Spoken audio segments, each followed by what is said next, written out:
Good morning, my Teaserking family. Merry Christmas. Merry Christmas Eve, that is.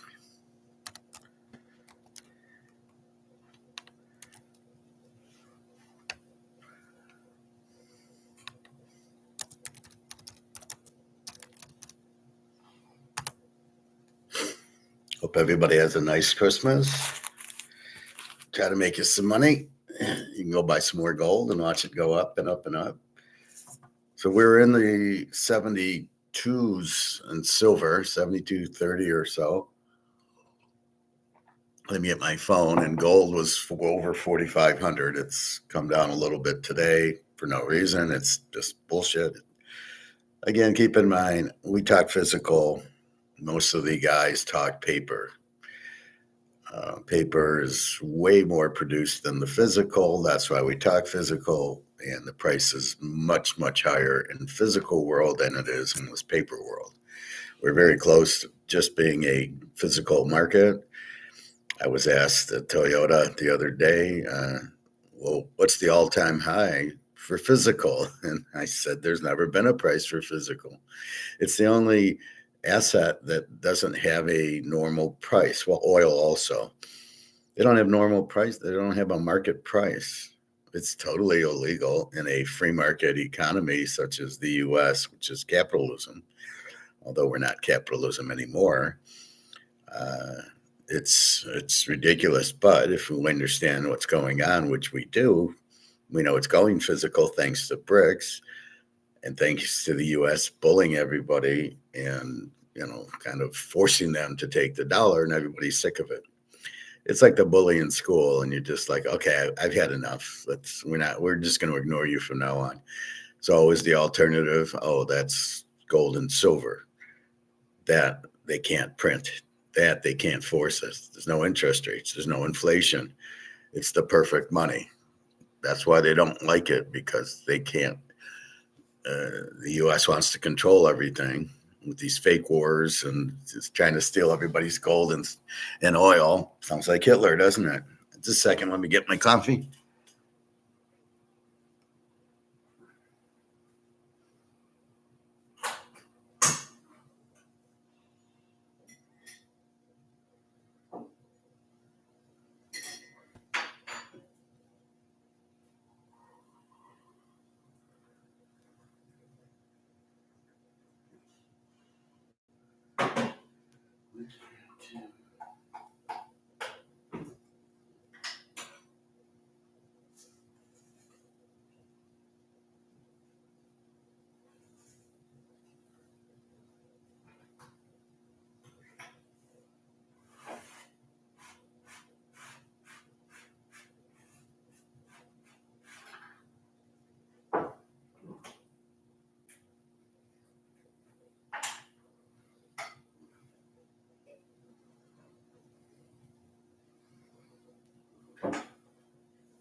Mm-hmm.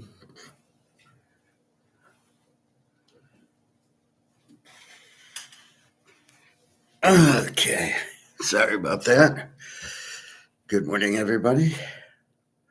So we're back to 72.04 and 44.84. We were just about 45. We're 44.90. I don't know what the problem is, why it's being stopped at 45, putting in sell orders. Like, that's the magic number. Now, I'm a little confused by this. Market closed, but yet it's still working. I don't know if the U.S. market's closed or not. Um,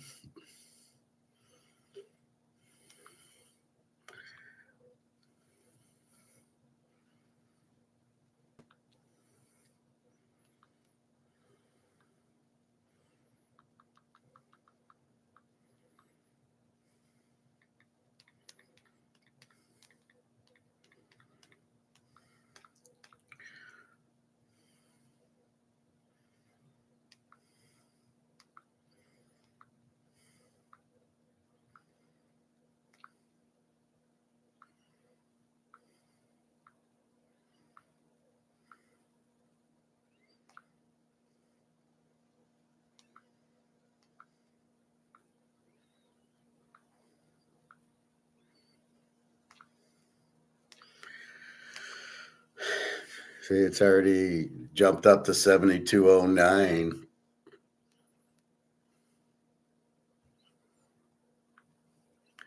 With gold at 44.86. So again, it's really stupid, this paper price for gold. I don't mind if you do it, but where's our physical price? So it's just funny how, like, the kid asked me at Toyota, he was just one of the salesmen. So when I go there, they give me a free oil change, and I give them economics and gold lessons and things like that. So I'm waiting around in the salesman's office and my finance buddy's office for them to do the oils. They do checks and stuff. So I'm there about an hour. So other people know who I am. They come over. So he had the junk silver, which I don't recommend because nobody knows how much. In other words, if I have the 1 ounce silver, we know it's 1 ounce.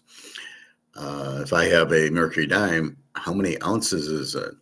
Well, we know it's very limp, but it's not a tenth of an ounce. It's a dime, but what's the weight? And we value gold and silver by weight. Not as much condition, but condition definitely helps. Like, I wouldn't want junk silver that you can't read the dime or the date, or, it's kind of blended off. But I see no reason to get it. It's let me get you silver for Christmas.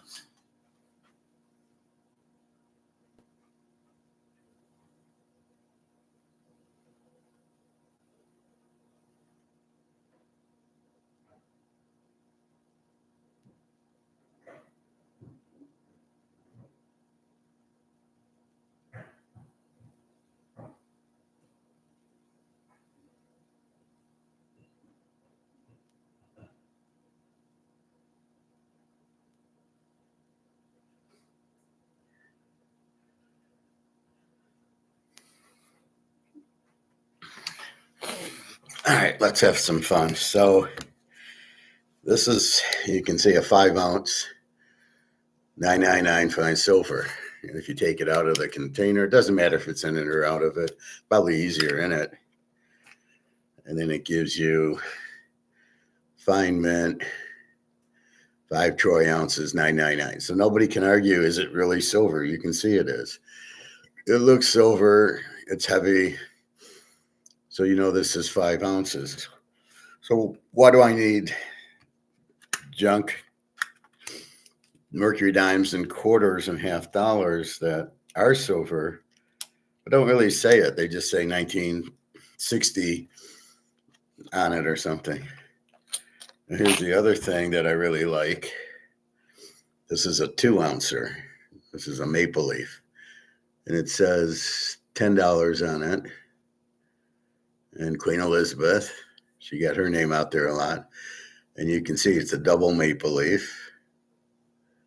Canada. And it says 999 fine silver, 2 ounces. This is a 2 ouncer. And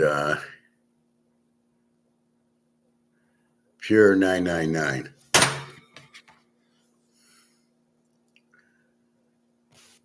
So it's 2020.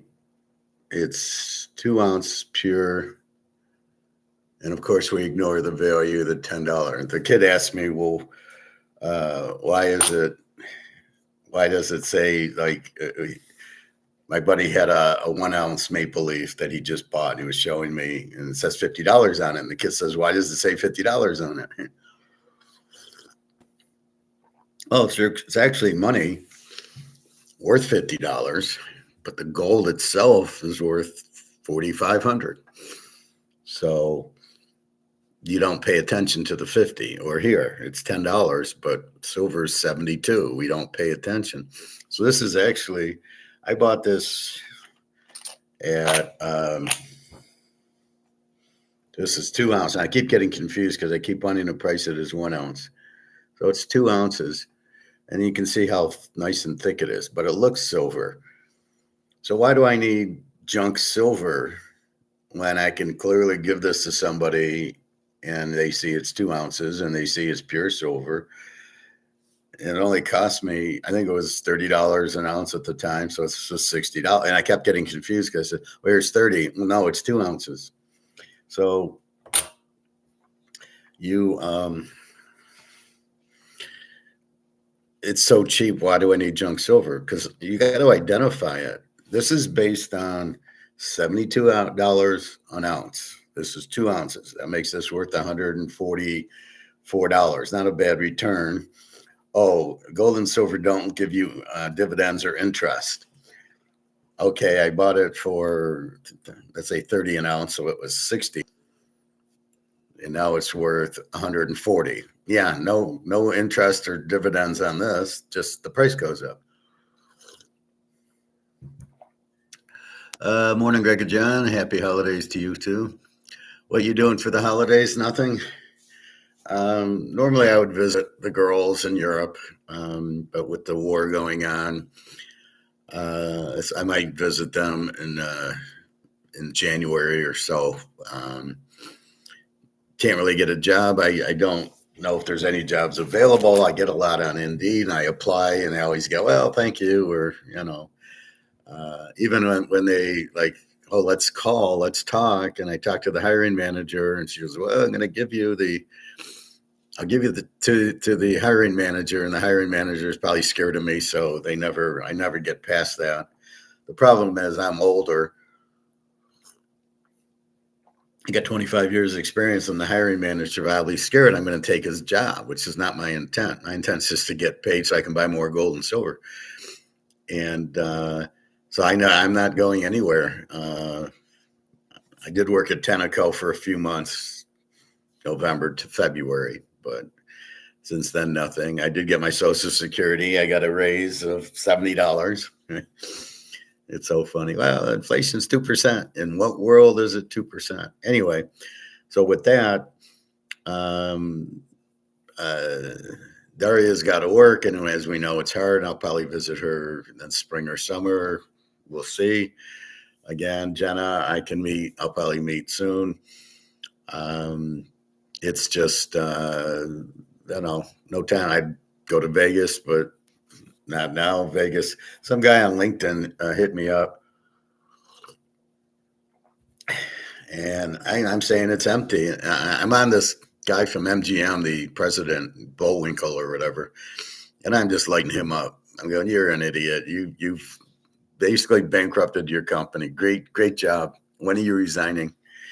And I'm calling him an idiot on LinkedIn. So somebody responded and said, well, yeah, you're right, but it's not as dead as you're making it sound. And I'm going, yeah, it is. The Strip. He lives there. Well, okay, yeah, I get people are going to the grocery store or the mall. There's people who live in Vegas, but I'm talking about people gambling at Caesars or Bellagio. I mean, these places are bankrupt. From what I hear, Caesars, you don't even want to stay because it's all maintenance. The elevators are a problem. The food's a problem. Everything's a problem there. So the desire to go anywhere just isn't there. So at this point, I'm just hanging out here. I'm going to go to the pool today because they close early. That's why I'm on early.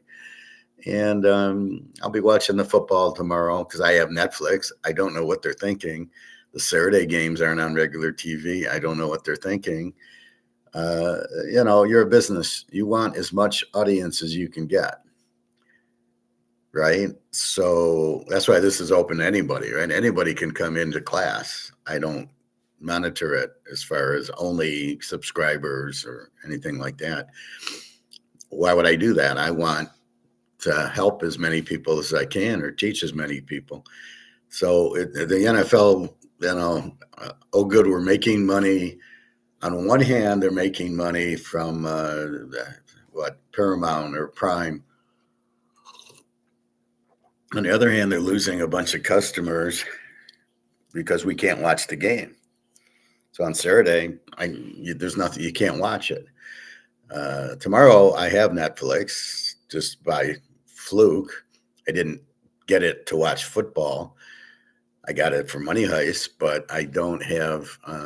So I'll have the first two games, but I'm not going to watch the night game, and I'm not going to watch the Saturday games because it's not on TV. It's the stupidest.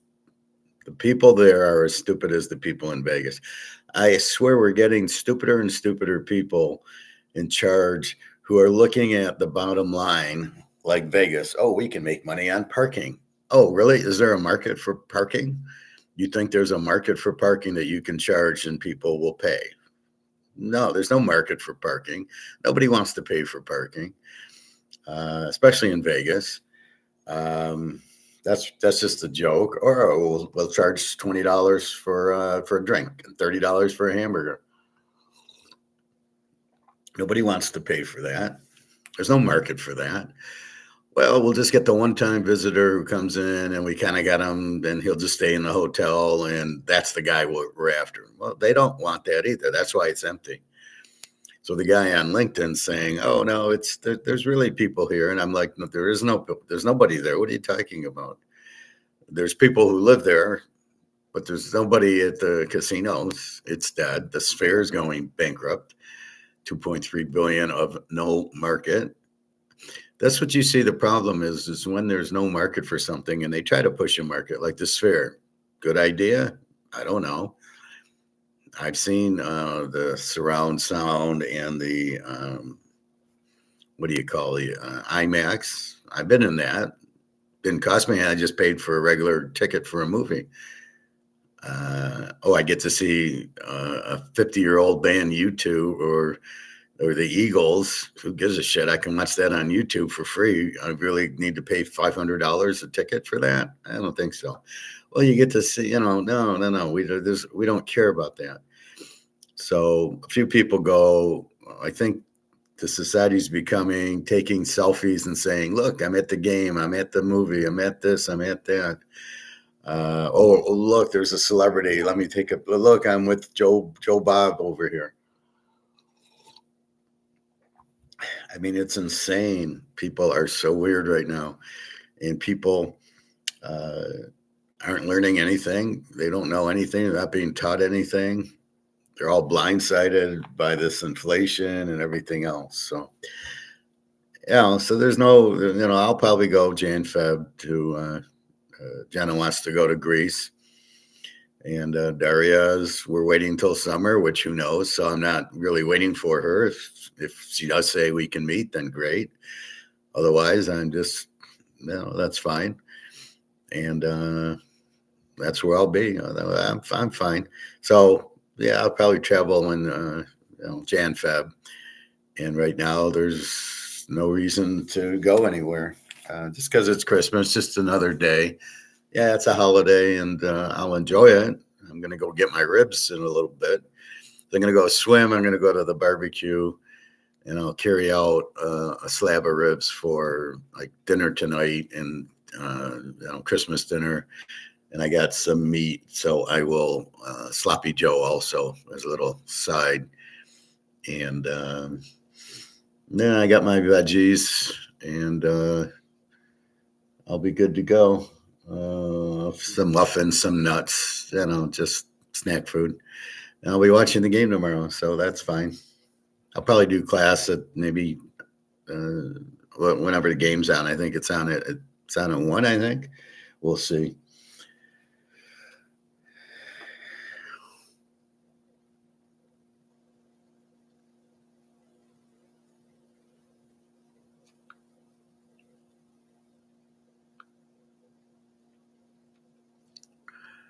Let's see.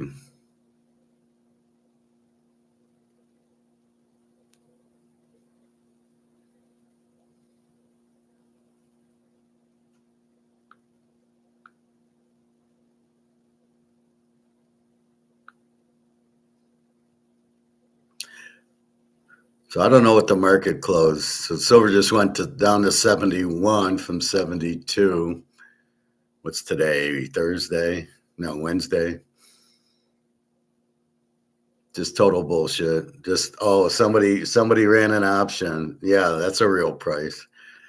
Yeah, it's so stupid because people need silver and it's very limited.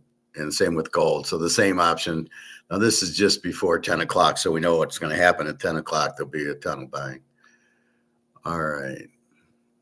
So again, it's just to lower the price so they can buy. So they just want to buy at a cheaper price, thinking 71 is cheaper than 72, and it ends up back at 72. So just a joke.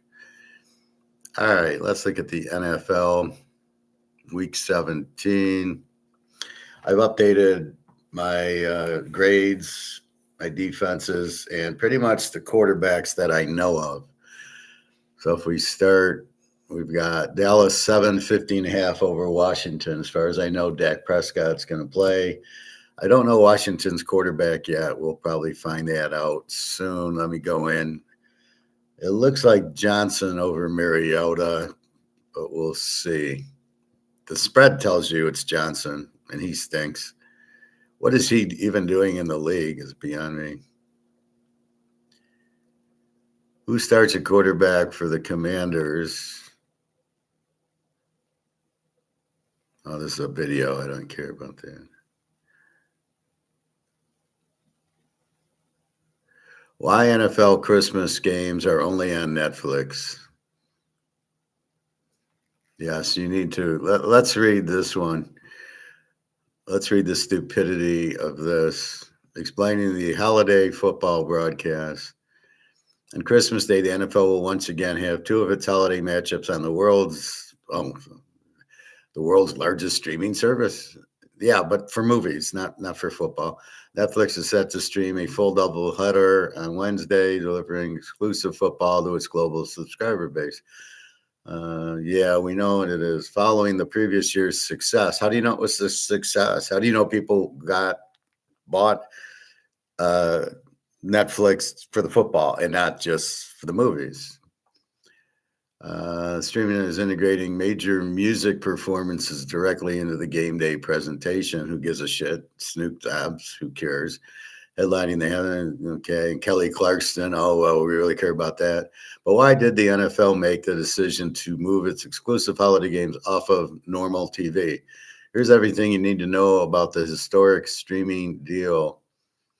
Christmas marks the second consecutive year. Yeah, you just said that. Just get to the point. Netflix, eager to enter the live sports market, but they're not. They're a movie market. Is reportedly paying about $150 million per year as part of its 3-season deal. So you get a whopping 150. You couldn't get that from Fox and NBC and say, hey, and for the holiday games, we need $150 million. That way everybody can watch them. This partnership continues the trend established by Amazon exclusive Thursday night football package and Peacock's exclusive wildcard games. Both deals that bring billions of dollars to the league. Oh, really? It says 150 million. What do you mean billions? It's bullshit. As more consumers cut the cord on traditional cable and rely on streaming for entertainment, the NFL is placing its most valuable content on these platforms, reaching a global digital audience and ensuring the continued. That's bullshit. Its media rights value well into the future. Netflix exclusive holiday will officially begin on Christmas Day. With the pregame show at 11, who cares? Cowboys, Washington kickoff at 1, which nobody will watch. The Lions, Vikings will follow at 4:30. The last game will be on Prime. How to watch whatever NFL Plus is in Netflix, 2 of NFL's games. Subscribers with any Netflix plan will be able to watch the games. Oh, I'm so excited about that. Both matchups will, however, be broadcasted locally in the TV markets of the home and away teams. Oh, why is that? That means I can get the Lion game on the normal Fox. Fans can also watch the game through NFL Plus. International fans can also watch the game on DAZN, whatever that is. Okay, so did that answer any questions? I don't think so. It brings billions to the league. How? You're telling me if it's on regular Fox and CBS and NBC, it doesn't bring billions to the league? And I question the billions to the league based on what? They're throwing a number out there with no proof. This is my point I argue all the time. Just because somebody says something doesn't mean it's true. How does it generate billions? By taking it off of NBC. See, you're losing money. These should be on Fox tomorrow, and you'd have a lot more viewers than just Netflix.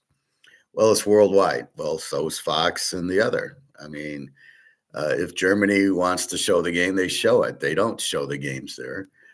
Um, so what are you talking about? I was in Austria with Carmen, and it was like New Year's Eve, and they had the game on TV on some channel I found. But how does it generate billions of dollars?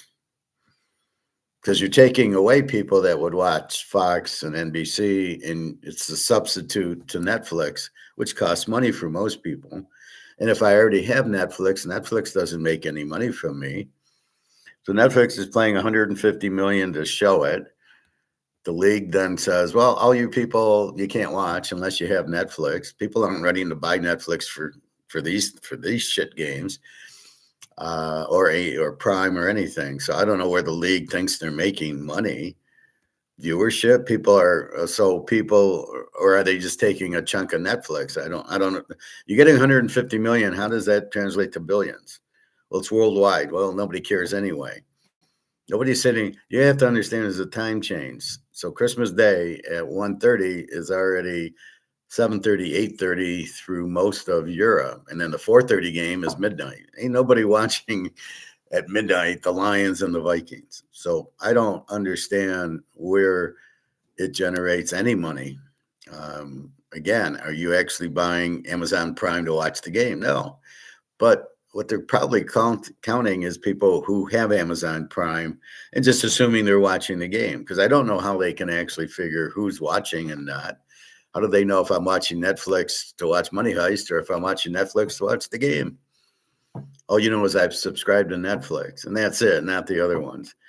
Terrible move, because you're killing your audience who want to sit home on Christmas and watch Fox and watch the games. Although this turn on the basketball games, which happen to be on NBC or ABC, whatever. So they'll watch that instead. So you're moving your audience. You're killing your audience by not competing with with basketball. And maybe you couldn't. Maybe basketball has an exclusive, and they're not telling us that. But they're not making billions of dollars by having it on Netflix. That's a bunch of bullshit. I doubt very seriously people are joining Netflix to watch the game. Either you're like me and you have it because you want to watch movies, which you're ready to get rid of because it sucks. I don't keep Netflix to watch Christmas Day football, or I think what Amazon Prime they said is going to have the wild card games. What are you, out of your mind?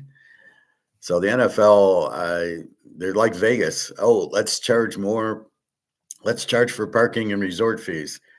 Yeah, we'll make money that way. That's what the NFL is sounding like, is Vegas. We'll put it only on streaming services, and people will buy. People will not buy. Well, we'll just get the whales. Oh, good. The 5 whales can buy.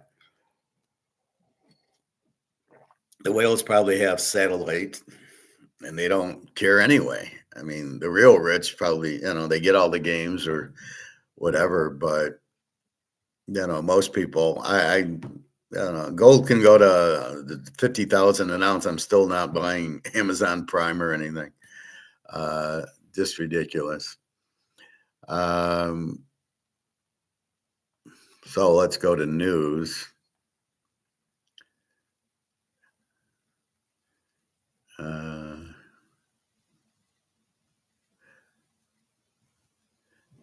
NFL news, and well,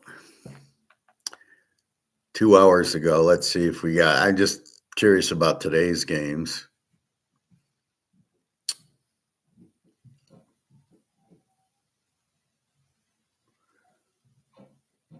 I believe that Johnson will be the quarterback for Washington, but Josh Allen planning on playing. He injured his ankle. But can we get into? I think most of it comes in. The Jets let go Justin Fields. Why they picked him up in the first place, you have no idea.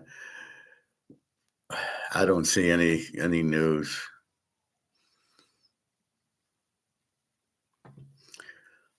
So let's quickly look at, okay, Dallas 750.5. I assume it's Dak against Johnson. If it's Mariota, I like the game over. If it's Johnson, I like Dallas in the game. 7-50. Dallas is a over team with a 33 defense, and Washington's a W team with a 25 defense. No teaser trends here. Washington has a good as a home favorite, but that's with Daniels, and it's very confusing because you got Daniels for a few games, then you got Mariota. What trend do you look at? And I have no trend on Johnson. He's only played with the one game. Nobody needs it. They're all gone. It's a rivalry game. We will see. Next game, Detroit 7:43 to Minnesota, and we know it's going to be golf against Brosmer. JJ McCarthy broke his hand or something. The guy's always injured. The guy's an idiot. You're the quarterback. You got to slide. You got to get out of bounds. You got to get down. You can't keep getting injured. You can't get replaced. They don't have one good quarterback, let alone two. I wouldn't be surprised if Kirk Cousins goes back to Minnesota next year. They screwed up not taking Darnold. I didn't understand that. You finally got a quarterback. He's finally doing well, and you let him go because you got J.J. McCarthy. Who's on drugs there thinking J.J. McCarthy's any good? I told you when I did the draft analysis that he sucked. He didn't do anything at Michigan. He just handed the ball off. What made you think he was any good? He didn't look like Cam Rising looked good at Utah, right? Tyler Van Dyke looked good at Miami. They're putting up 40 points a game. You never saw that from J.J. McCarthy. To draft him in the first round and then let Darnold go for that. Fucking Minnesota is just the dumbest franchise in the world. That's why they never win Super Bowls, because they never have a quarterback. I think they want to get the players and then get a cheap quarterback like Fran Tarkington and Tommy Kramer, and they've never had a good quarterback. Kirk Cousins certainly was a backup. You're seeing his real value as he's backing up Penix now. So Detroit must win the game. They are 7 and 43, I guess.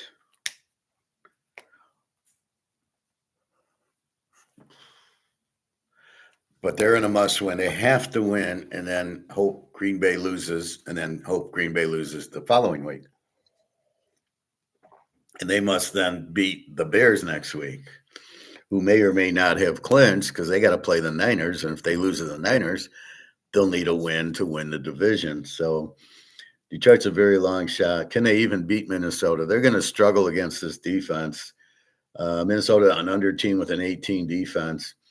The only fact that's worth it is Brosmer's terrible, but he'll probably just run the ball. It probably will be an under game, but I can't bet Detroit under. I mean, Detroit's an overplay. It's like the Cincinnati Baltimore game when it was freezing out, and the total was still 51, even though it was 0. And I said, this is an under game, but it's Joe Burrow, and I couldn't play it under. Anyway, but I hit Joe Burrow the following week, right? So you have Brosmer, many with the pretty good defense. It was 27-24. Detroit with a terrible defense. The offensive line sucks. There'll be pressure on golf. They'll have to run these quick slants, and I don't know if the running game will work at all. This probably be a very low-scoring game, actually, looking at it, with Minnesota with a great defense and no quarterback. So you can't hit Justin Jefferson. He'd have a field day if he had any type of quarterback. So the fact Detroit must win and then hope Green Bay loses, and then hope Green Bay loses the following week and they win over the Bears.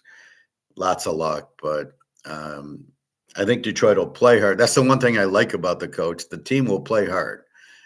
Uh, do they have enough talent? Can they win? I don't know. Even St. Thomas, the receiver, is banged up, but I'm sure he'll play. These Thursday games are a joke. Way too many. These guys need a week to heal, not 3 days. Oh, but they're making $1 billion. Oh yeah, in their own minds, not in reality. So Detroit with the must win. They're an over team with the 32 defense, like I said, and Mini is with Brosmer, they're an under team with an 18 defense. With McCarthy, they're an under team with an 18 defense. So I don't expect Brosmer to do much. I expect Detroit to pressure him. Maybe there's some turnovers. Denver KC. I did find a 12.5 on Denver. 12.5, 36.5. Denver's kind of an EO team. They score about 25, but they're giving up 20. They were giving up less. They give up less in the whole year, but in the last 5, they've given up 25. So they played better teams. Here, I would think they'd give up 0. Denver needs the game to win the division, for the 1 seed. So there's plenty of motivation for Denver. KC's done. They got Oladikan. Never heard of him. Where's he from? Like, what, Southfield Lathrop High School? Is this a high school player? So KC's a W team before, even with Mahomes, and a 23 defense. A lot of their defense isn't playing. And then Bo Nix and Denver need it. So they're laying, you can find a 12.5. Maybe it's just 13s today. Lay the 7. Lay the, if you can get 6.5. Denver, I don't know, must win it. And they're 7-0 as a road dog and 14-1 this year in a teaser, and 32-3 or whatever the last 2 years. So yeah, it's funny how them and Houston didn't cover last week to both go 14-1, but look at them this week. They'll be focused. To me, Houston didn't lose, but it was like a loss, beating Oakland by 2. I was looking at their stats. They never give up 21 points. The good teams, and all of a sudden here they're giving up 21 to Oakland. What a joke. Especially that last run by Gentry. Yeah, nobody tried to tackle the guy. Okay. Let him score. We can't win by now. We can only win by under 3. So those are your 3 games. I think Dallas is hard because they're again, I hate betting on these terrible defenses, but if it's Johnson, Mariota, I would go over, but I think it's Johnson. We'll go to Google in a minute. All right. Tomorrow we got Houston, San Diego 239.5. Stroud against Herbert. Houston also 14-1 this year, 7-0 on the road. So both Denver and Houston are very strong on the road. San Diego's laying the 2. Their running back is questionable with a neck. Houston must win. I don't know if they're in the playoffs yet. I think they still can get beat by Indy. They're like the last wild card, but they're trying to get over Jacksonville. So they should be. It's a good game. They're a live dog. They're an 18 with the 17 defense, and San Diego's an under with a 20 defense. San Diego, we know it's a defensive game. Maybe you go under in the game. Maybe you take Houston. Player's choice. Baltimore, Green Bay 340.5. This is a game both teams need. Lamar's injured with a scratch on his back. Huntley's fine. Huntley's probably better. And then Green Bay, Love or Willis. And I think Willis is probably better. So I don't think the quarterback will be an issue no matter who it is. Probably if it's Lamar, you probably want to bet on Green Bay. Baltimore's an under team with a 20 defense, and Green Bay's an E team with a 21 defense. So the total is 40. Not sure what to do. I mean, that's 34. I mean, that's 20-14. That's all we need. Seems like that's a low total. right. I mean, they had decent defenses, but the way Willis looked on the Bears, I mean, I'm thinking that now both teams need the game. Baltimore is trying to survive. Green Bay uh, needs to win to get into the playoffs and put some heat on the Bears to win the division. So the Green Bay is very much alive. Baltimore's alive. They need it. I don't know if they can get there, but we'll see. Then we get to Sunday, Seattle 742.5 over Carolina. Seattle an A team, 17 defense. Carolina an E team, 23 defense. Darnell against Young. Green Bay is 6-1 in a teaser this year, and they're a very good home favorite. Green Bay. Seattle 6-1 is a road on the road, 12-3 in a teaser this year. Carolina 5-1 is a home dog. So Seattle travels very nicely, 6-1 this year on the road. So it's not a problem. Now we know that the Rams flew across the country and struggled with Carolina, and now Seattle's doing the same thing. Fortunately, it's on Sunday. Looking at the schedules, Carolina has lost to pretty much all the good teams except for the Rams. That was kind of a fluke, but a lot of other decent teams just killed them. So they beat Tampa, who's pretty weak, actually. Tampa's not an A team at this point. Tampa is where are you, Tampa? Tampa's an E team with a 25 defense. So they're not exactly super strong. Actually, they're a W, but I made them in the East since we got Godwin and Evans back. Then let's say, okay, they should be able to get more points. Now, Mbuka is the third receiver instead of the first. So I look for Tampa to get better. I think their offensive coordinator sucks. I think that's what happened because their offensive coordinator went to Jacksonville, I think.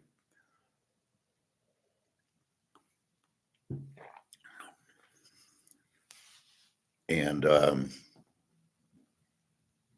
he went to Jacksonville. So he had to replace, it's like the Lions. They had to replace their coordinators and they couldn't do it. So I think that's part of Tampa's problem is their offensive coordinator sucks. So let's see if they can score more. Anyway, so Carolina beating Tampa at home wasn't 23-20. Okay, but Seattle is looking for the 1 seed. And they got the Rams and the Niners a game back. They cannot afford to lose to Carolina. I just have a feeling that Seattle is going to win this game pretty good. Again, the total is 42.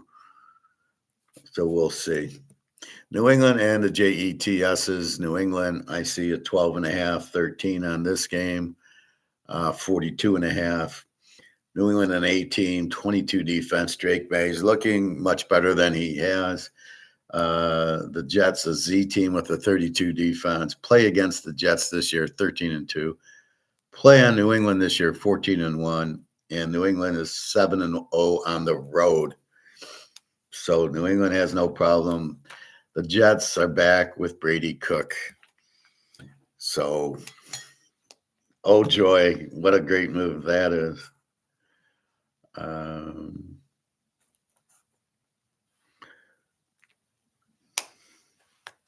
So I'm trying to figure out. So again, some of these games, it's do I take Houston or the under? Do I take Carolina or the over? Do I take New England?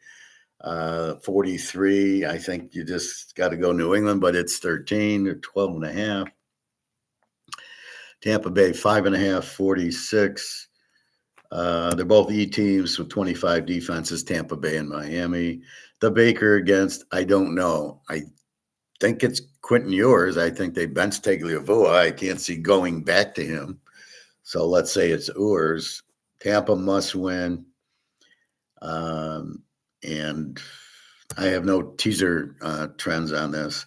Tampa was pretty good, but they keep losing. So again, that's what the beauty of the trends are. It shows you who's hot, who's not, but then it shows you, oh, here's a good team, Tampa, and then they keep losing, and now you get off of them. You go, wait a minute, they're no longer a bet on team, so you get away from them. So maybe we go total, but with Ewers, 25 defenses, I don't think Miami's going to score much.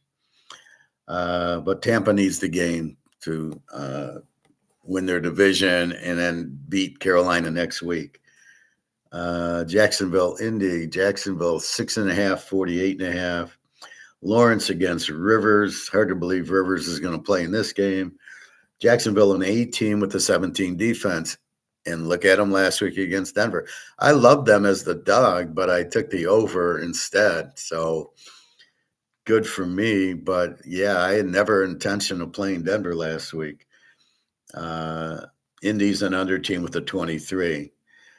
Indy got slaughtered by the Niners on Monday night. So look for Jacksonville probably to do a similar thing. It just Jacksonville's just running a lot. I mean, it's give the ball to Etnine. Lawrence runs. You can't throw. A couple of throws down when their defense is playing better. So Jacksonville, you put up 40 points on Denver. That's a big thing. So again, a 17 defense, Indy 23, and Rivers. They'll give the ball to Taylor, but Jacksonville's just a better team. It's like Seattle, Jacksonville, and Seattle. Yeah, they're going to win these games. I mean, there's no real question. Jacksonville's 12-3 in a teaser. I got nothing on Indy. New Orleans, Tennessee. New Orleans 2.5, 39.5. New Orleans an under team with an 18 defense and Shaw, and Tennessee's an E team with a 26 defense and Ward. Play against Tennessee this year 12-3. They're starting to score a little bit more. New Orleans with a very strong defense. I was listening on the radio and somebody says, I like this game over because both defenses suck. And I'm like, New Orleans has an 18 defense. I don't think their defense sucks. Tennessee does with the 26 defense, but that's getting better. It was a 30, so they're getting better. But New Orleans with an 18 defense is not, it's not a bad defense in any way, shape, or form. So definitely like that. So I don't know. I would take New Orleans as the dog here. I don't know how much I'd like Shaw, and I know I don't like Ward. I don't know. Maybe go over because it's 34. It's so low. Shaw will run for a few touchdowns, I guess, and Ward will do his thing. So again, very low number. I think it's an over a 34 just because it's so low. If it's a normal 45, 46, so it's probably an under game. Pitt and Cleveland, Pitt 33.5, and you're going to get no DK Metcalf. Well, okay, they've got whatchamacallit, the running back, who's really good, Goodbar or whatever. What's his name? Goodbar, Goodcreef.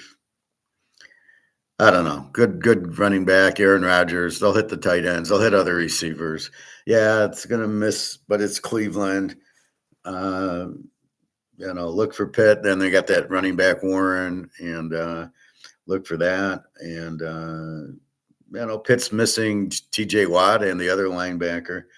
They're an E team with the 24, but you got Aaron Rodgers. Cleveland a W with the 25 and Prime Jr. Still wondering what he's doing out there. They somehow put up 20 points on Buffalo.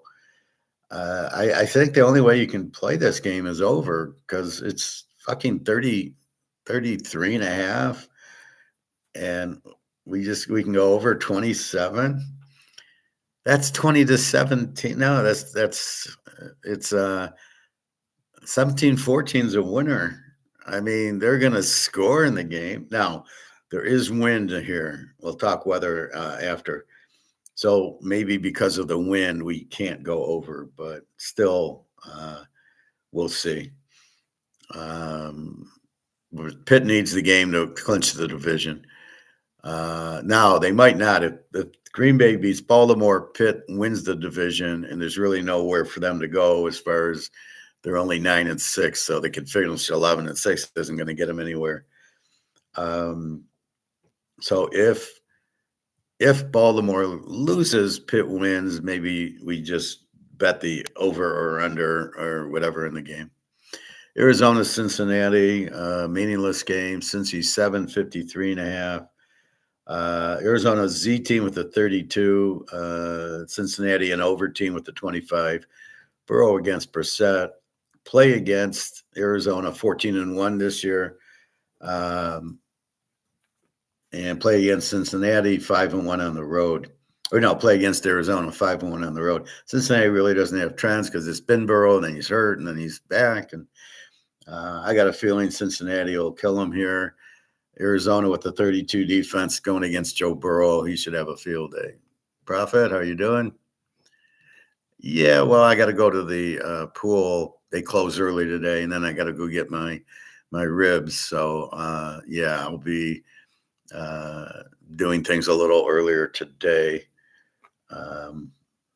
just because the pool closes at 1:30, so I got to get there anyway. So Cincy is 7-53. So look for Cincy here. Burrow was pretty pissed, and it showed last week, and I got a feeling they're going to have a field day against Arizona. I mean, it's different with Burrow because I know they're eliminated, but he wants to win, and he's after Mahomes, the second best quarterback. So Chase is playing, he's playing, Higgins is playing. I mean, they're gonna wipe out Arizona here, and the weather's not a problem. The Giants at Oakland playing for the number 1 draft pick, so of course Oakland will win the game, right? Oakland 1.5, 41.5. There was a note on Crosby going, I don't give a fuck if it's for the number 1 pick. We're going to play to win. We don't go out to play to lose. So it's really interesting here. They're both Z teams, both 28 defenses. Dart against Geno Smith, I assume. If there was ever a day you wanted to play, Pickett would be now. Play against the Giants as a road dog, 8-0. Play against the Giants, 13-2. So the Giants. Now, what do they do with the number 1 pick? You just got Dart. You've got Scatterboo. You've got Malik Neighbors. What do you do if you get the number 1 pick? Now, I would get one of these linemen from Ohio's defensive linemen from Ohio State or Texas Tech or Miami. That's what I would do with the pick. And the problem with Dart is he won't stay healthy. You gave up on Danny DeVito. So Russell Wilson's, you're not using him for some reason. You go to Dart. Well, yeah, that you've got 2-13 with Dart. Yeah, that really helped. So you've got problems because once you get these serious injuries in football, look at Hutchinson on the Lions. He's done. He broke his leg. He snapped his leg, and you think, oh, he'll just come back as like nothing happened. I mean, you're out of your mind. You try breaking your leg and then just walking, but I'm going to play professional football. So the Lions are making huge mistakes. They're overpaying. They're paying these $20-30 million contracts, $50 million on golf. St. Thomas, a big contract. The right tackle, which is stupid as hell, a big contract. The Williamson, I think the other receiver, or no, the running back, Gibbs, I think they paid him. And then they paid Hutchinson $30 million. And then they're done. And then, so as soon as there's injuries, they're done. And this is the problem. Like, are they living in a fantasy that nobody gets injured? It's football. Everybody gets injured. So you need good backups. You can't pay your quarterback, especially golf, $50 million. He's a $5 million player.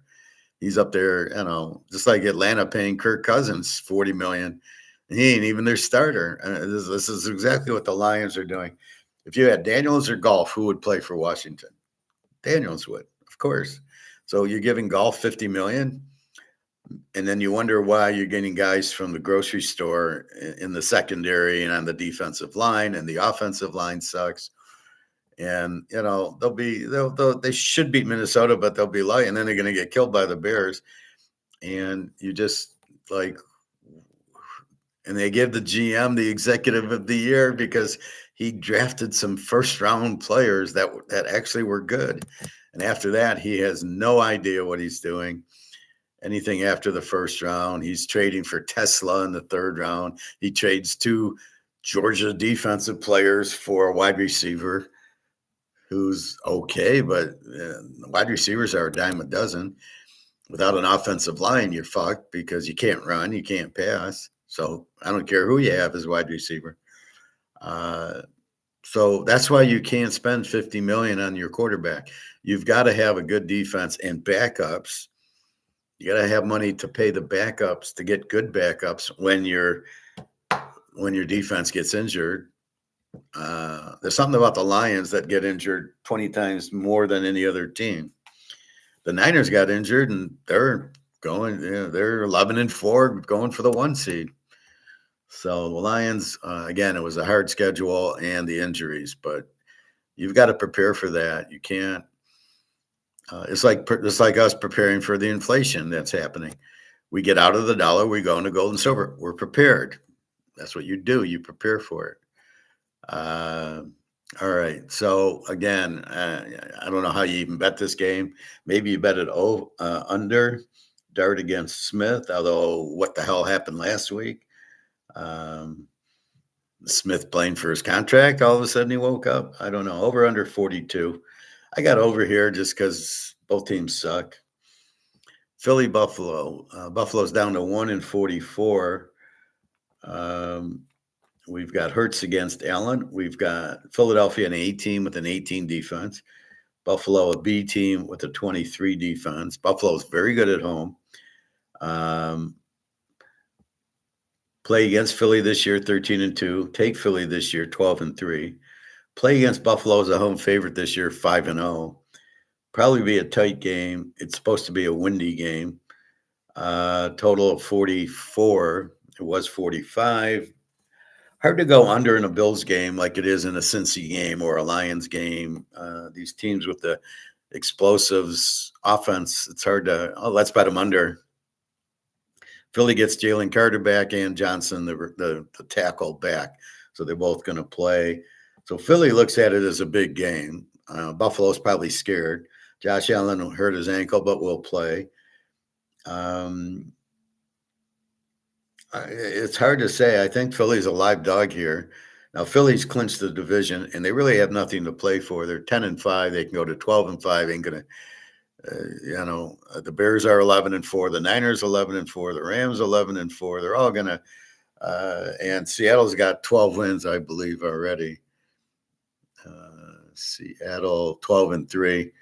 So they really have no chance at the 1 seed. I mean, now Seattle could lose 2 games, but if they do, that means if the Niners beat the Bears, they're 12-4, and then they go to 13. So Philly really, I don't think has a chance to get the 1 seed. They've already won the division. They're going to play, so it's a big game. I don't like when people think, well, they're not going to play. They don't need the game. Like Cincinnati. I guarantee you Cincinnati plays. Joe Burrow will have the team ready, not the coach. The coach sucks. So I don't know. It could be a tease the dog. It's going to be windy. We'll look at the weather. That should keep the scoring down. But even in the wind, some of these games still go over because Allen will run and Philly hurts. I mean, he's pretty bad. Barkley might have a big day against this Buffalo defense, which is a 23. The Bears and the Niners, both are A teams with 18 defenses. Yep, the Bears defense got healthy and they're very good. Caleb against, I think it's Purdy. I was watching the highlights. I never saw Jones unless Purdy got hurt in the last minute, but I'm not hearing. Let's go in and see if there's a Jones, not Purdy.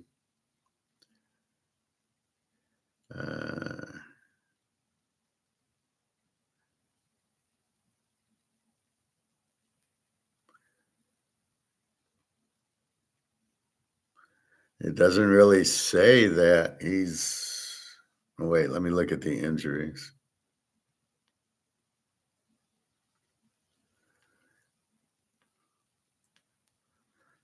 So the 49ers, I don't see Curtis Rourke, the Indiana quarterback. They got him in the wings. He'll be very good. Let's see. Brandon Ayuk's out. Ricky Pearsall is questionable at the knee. Nick Bosa. Oh, he's on injured reserve for a change. The guy's always hurt. Kittle questionable with an ankle. I don't know what the fuck they're talking about. It'll be pretty. And then our last game, the Rams go to Atlanta. 849.5. The Rams an A team with a 26 defense because they've been playing. The Seattle game was 40-point game. The Lion game was a 30-point. So it's who they're playing, the really high scoring teams. Atlanta's an E team with a 25. Stafford against Cousins. LA's 13-2 in the teaser, 7-1 on the road. They're going for the 1 seed. They must win it no matter what happens in the Niner game and what happens in the Seattle game. The Seattle game, they've already got 12 wins. So even if they lose, the Rams need to win and then hope that San Francisco loses to the Bears and then hopes that they win the next game, and then Seattle plays the Niners last week. So the Rams in a must-win. Again, it's a unique Seattle 12-3, and the Niners and the Rams 11-4, and they split the Niners and the Rams. So those are your winner and your 2 wild cards. So there's 1 wild card left, which is Green Bay. Detroit has this much of a hope after losing to Pitt there. So what we know, let's go through the quarterbacks. We got Dak against, we believe, Johnson tomorrow, which we'll know tonight. We got Golf against Brosmer. We know that's for sure. If Detroit loses to Brosmer, then they need to fire the GM and coach. As good as they are, if they can't beat Brosmer, then they're useless. Knicks, Denver KC, Knicks goes against Olatalun. He's probably from like Norway or something. Denver is in a must-win for the 1 seed, so they're going to play. KC's, really beaten up. They might play because they were embarrassed, but not with Olatalun. They're not going to do much. Not against Denver's D. I'm sure they'll blitz all game. Houston, San Diego, Stroud against Herbert, Baltimore, Green Bay. Probably Lamar because they need the game, but Hanley's there. Green Bay, I don't know. Love's in concussion protocol. I don't see him getting out by Saturday. So you're probably going to have Willis, and the way Willis looked against the Bears, I think he's better.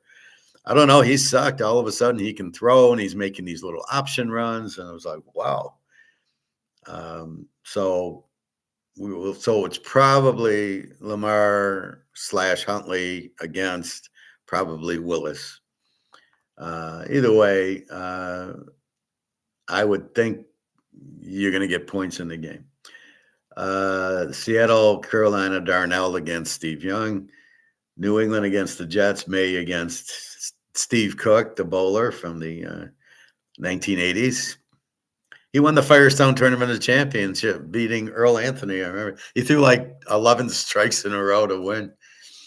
So again, New England needs the game for the 1 seed. Tampa Bay Bakers against, we're hoping for Ewers, and then we can bet Tampa. Jacksonville, Indy, Lawrence against Phillip Rivers. I still can't believe that. New Orleans, Tennessee, Shaw against Ward. Pitt, Cleveland, Rodgers against Prime Jr. without DK Metcalf. Arizona, Cincinnati, Brissett against Joe Burrow. Just a little mismatch there. The Giants, Oakland, Dart against Smith. Philly, Buffalo, Hurts against Allen. Chicago and the Niners, Caleb against Purdy. And LA against Atlanta, Stafford against Cousins. So you can see the difference between a real pro, your Staffords, your Burrows, Mahomes, and then your Steve Youngs and Cook and Ewers and even Phillip Rivers you got to laugh at. Hey, Professor, you're on nice and early today. Okay. I thought there was another one. I thought I saw it. Yeah. So that's what you got. Let's look at the weather for tomorrow. Well, we start with tomorrow. So most of the game, there's no weather. It's warm outside. It's like 50 here. I didn't even need my coat. Dallas, Washington, 46, 8 mile an hour winds. So you're not going to have a weather issue. Detroit Mini in a dome. Denver, KC, 57, 7 mile an hour winds. So you got no weather in KC. San Diego's in a dome. Baltimore, Green Bay, 33, chance of rain, 6 mile an hour. Let's just go to the kickoff, 27, 27. Okay, so it's a very mild 27 with very light wind, so not a problem. Barely an inconvenience. Cincinnati, 59, a chance of rain, 8 mile an hour winds, not a problem. Seattle goes to Carolina, 57, 5 mile an hour winds. Pitt goes to Cleveland. Now, here's where you're going to have problems 47 degrees, rain, 16 mile an hour winds. Who's spamming me on Christmas Eve? Um, so it's 41, but you got 16 mile an hour winds and likely rain. 40, 15 mile an hour winds, 15 and 15. So the weather, the temperature is fine. The wind, this 15 mile an hour going to bother Aaron Rodgers.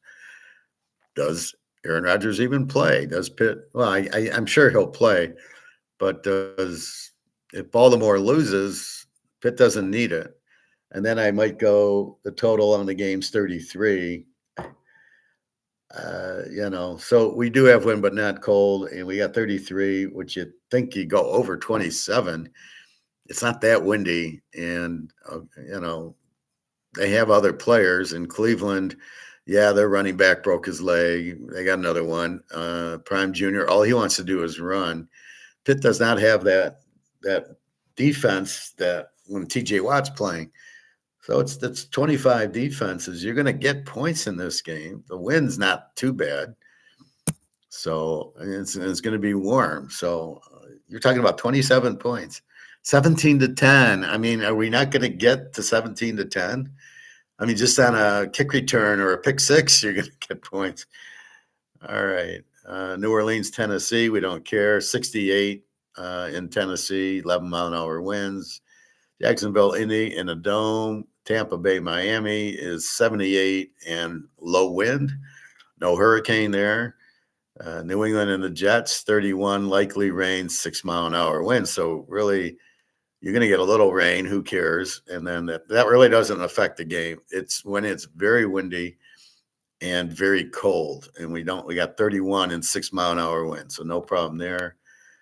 Giants at Oakland in a dome. Philly at Buffalo. Now this is a 4 o'clock game.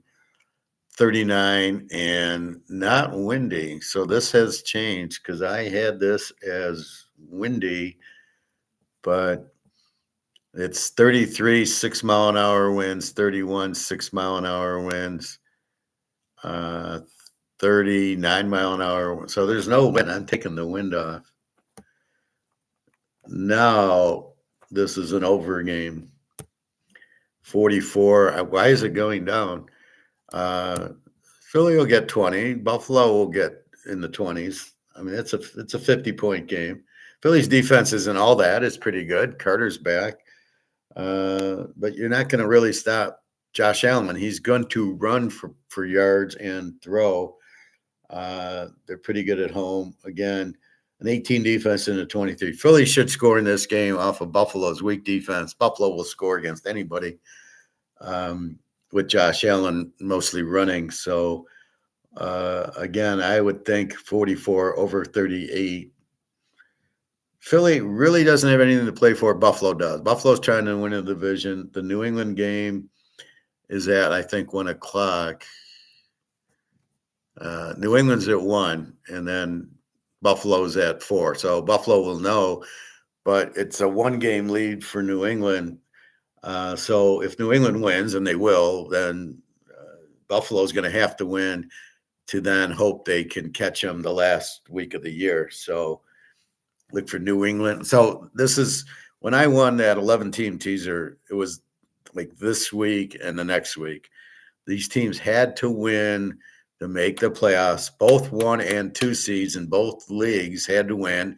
That was 4 of my 11. And then you had a few other games where I went over, and then there's other teams that needed to make to get in. So there was like 6 or 7 automatics, right? The one team needs to win, needs, like New England. They need to win. Boom, boom, boom. And that was about 8 of my plays was teams needing to win, just like we got this next 2 weeks.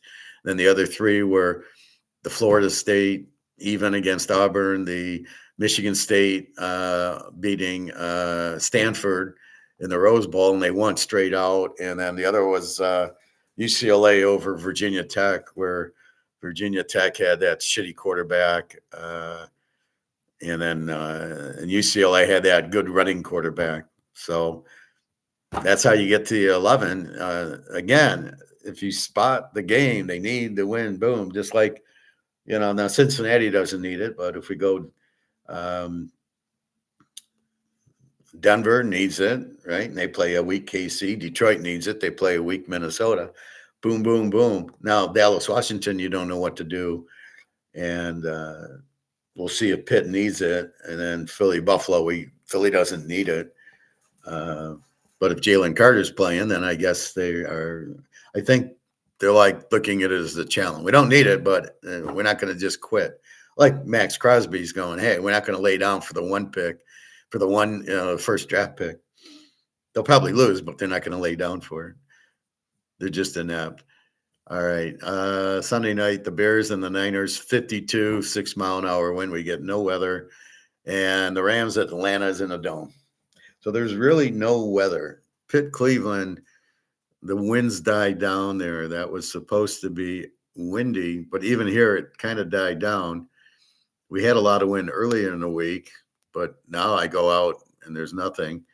So Pitt, Cleveland is 47 and 16 mile an hour.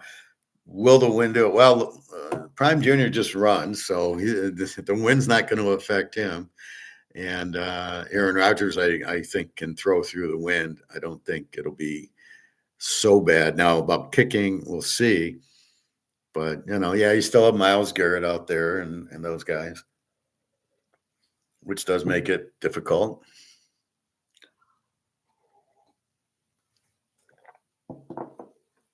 Anyway, so that's the pros. So we go through the list again.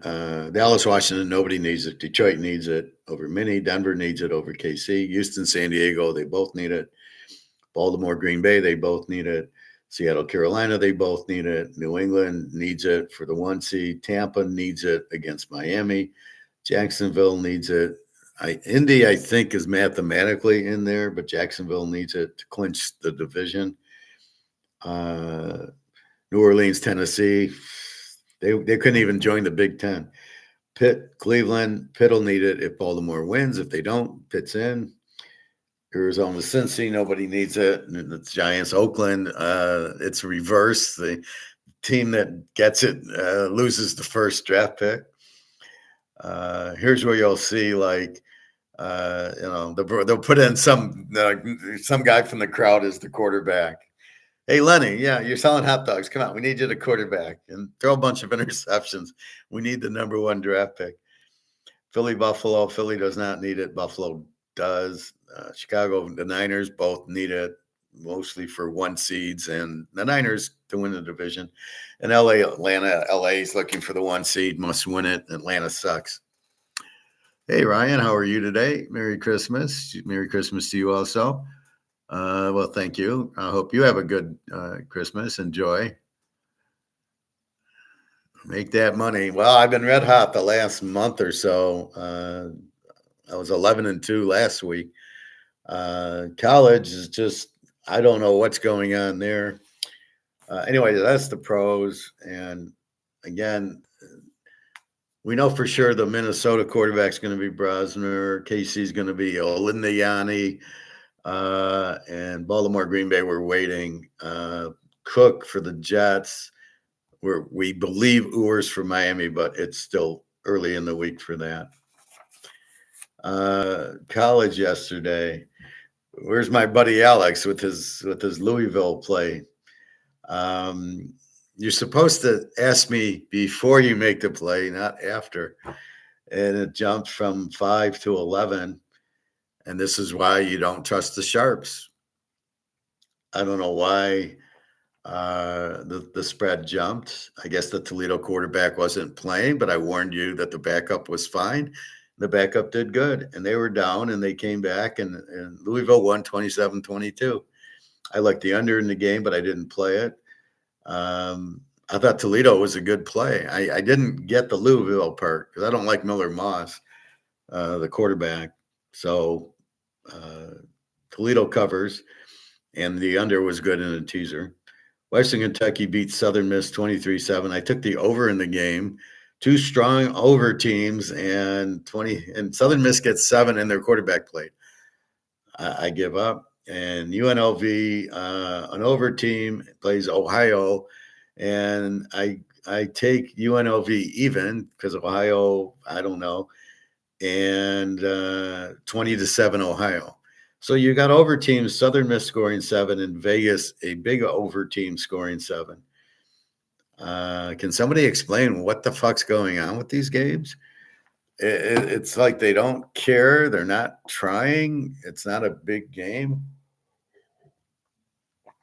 It's very difficult, to look at your numbers and look at your stats and look at your trends. And then, well, it's high scoring teams. They're going to score and nobody's scoring. It's like they're not trying. Vegas don't need to get 7 points. They put up 40 on Boise. But against tough Ohio with their 22 defense, they score 7. So I don't know what I'm going to do. I'm not playing today's game. Maybe I play Fridays, but very small. And, we get better teams coming up on Saturday. But again, like East Carolina, their quarterback, Hauser, is in the transfer portal. So I assume he's not playing, which means Pitt went from 6 to 10. Pitt will play because it's their backup quarterback. Again, I don't know. What do you go out and tell your team to lose? What's Vegas doing? Telling your team to lose? Penn State, Clemson. Penn State's quarterback will play. He's their backup. Clemson's quarterback sucks. Georgia Tech, BYU, maybe we take a stab at. North Texas, San Diego State. I think their quarterback's in the transfer portal. North Texas again. Missouri, Virginia. Missouri's quarterback's not playing. Well, Virginia's. LSU, Houston. Bobby's going to play, I heard. Tennessee, Illinois, USC, TCU, Iowa, Vandy, Arizona State, Duke, Michigan, Texas, Nebraska, Utah. I don't know. Are they trying or not? So I'm like, I don't want anybody to lose. I don't want to make bets that should happen but the teams aren't trying because it's exhibition now. It's not a big deal. I don't know. So we will focus more on the playoff: Miami, Ohio State, Oregon, Texas Tech, Alabama, Indiana, and Mississippi, Georgia. Those I know are playing. So that I don't have an issue with, right? Let's see what our gold and silver's doing. Gold's 40.52. Silver's down to 70.49. So if we look at the silver chart, so it's sitting there at 72, got all the way up to 72.50 when China has it. And look at this bullshit drop, which is ridiculous, down to 74. Why are you pushing the price? The demand for silver is high. So maybe people want to buy it cheaper. I mean, how much silver is left to buy? We see it starting to come up. I would say by noon, it'll be back to 71, 72. This is nothing to worry about. Because we know the demand for physical is there. So that way it'll be Gold 44.55. It touched 45, and then it's been 44.90, 44.50. It'll be back to 44.90. Again, this is just the 10 o'clock drop. This is just fantasy land.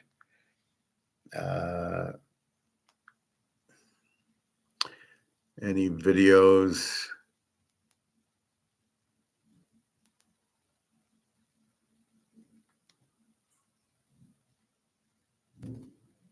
Just keep in mind, gold will save us because gold's real and it can't be inflated. So again, the price just keeps going up in concert with the other prices going up. The inflation is money printing, not cost, not prices. So gold is going up because of demand as we see it.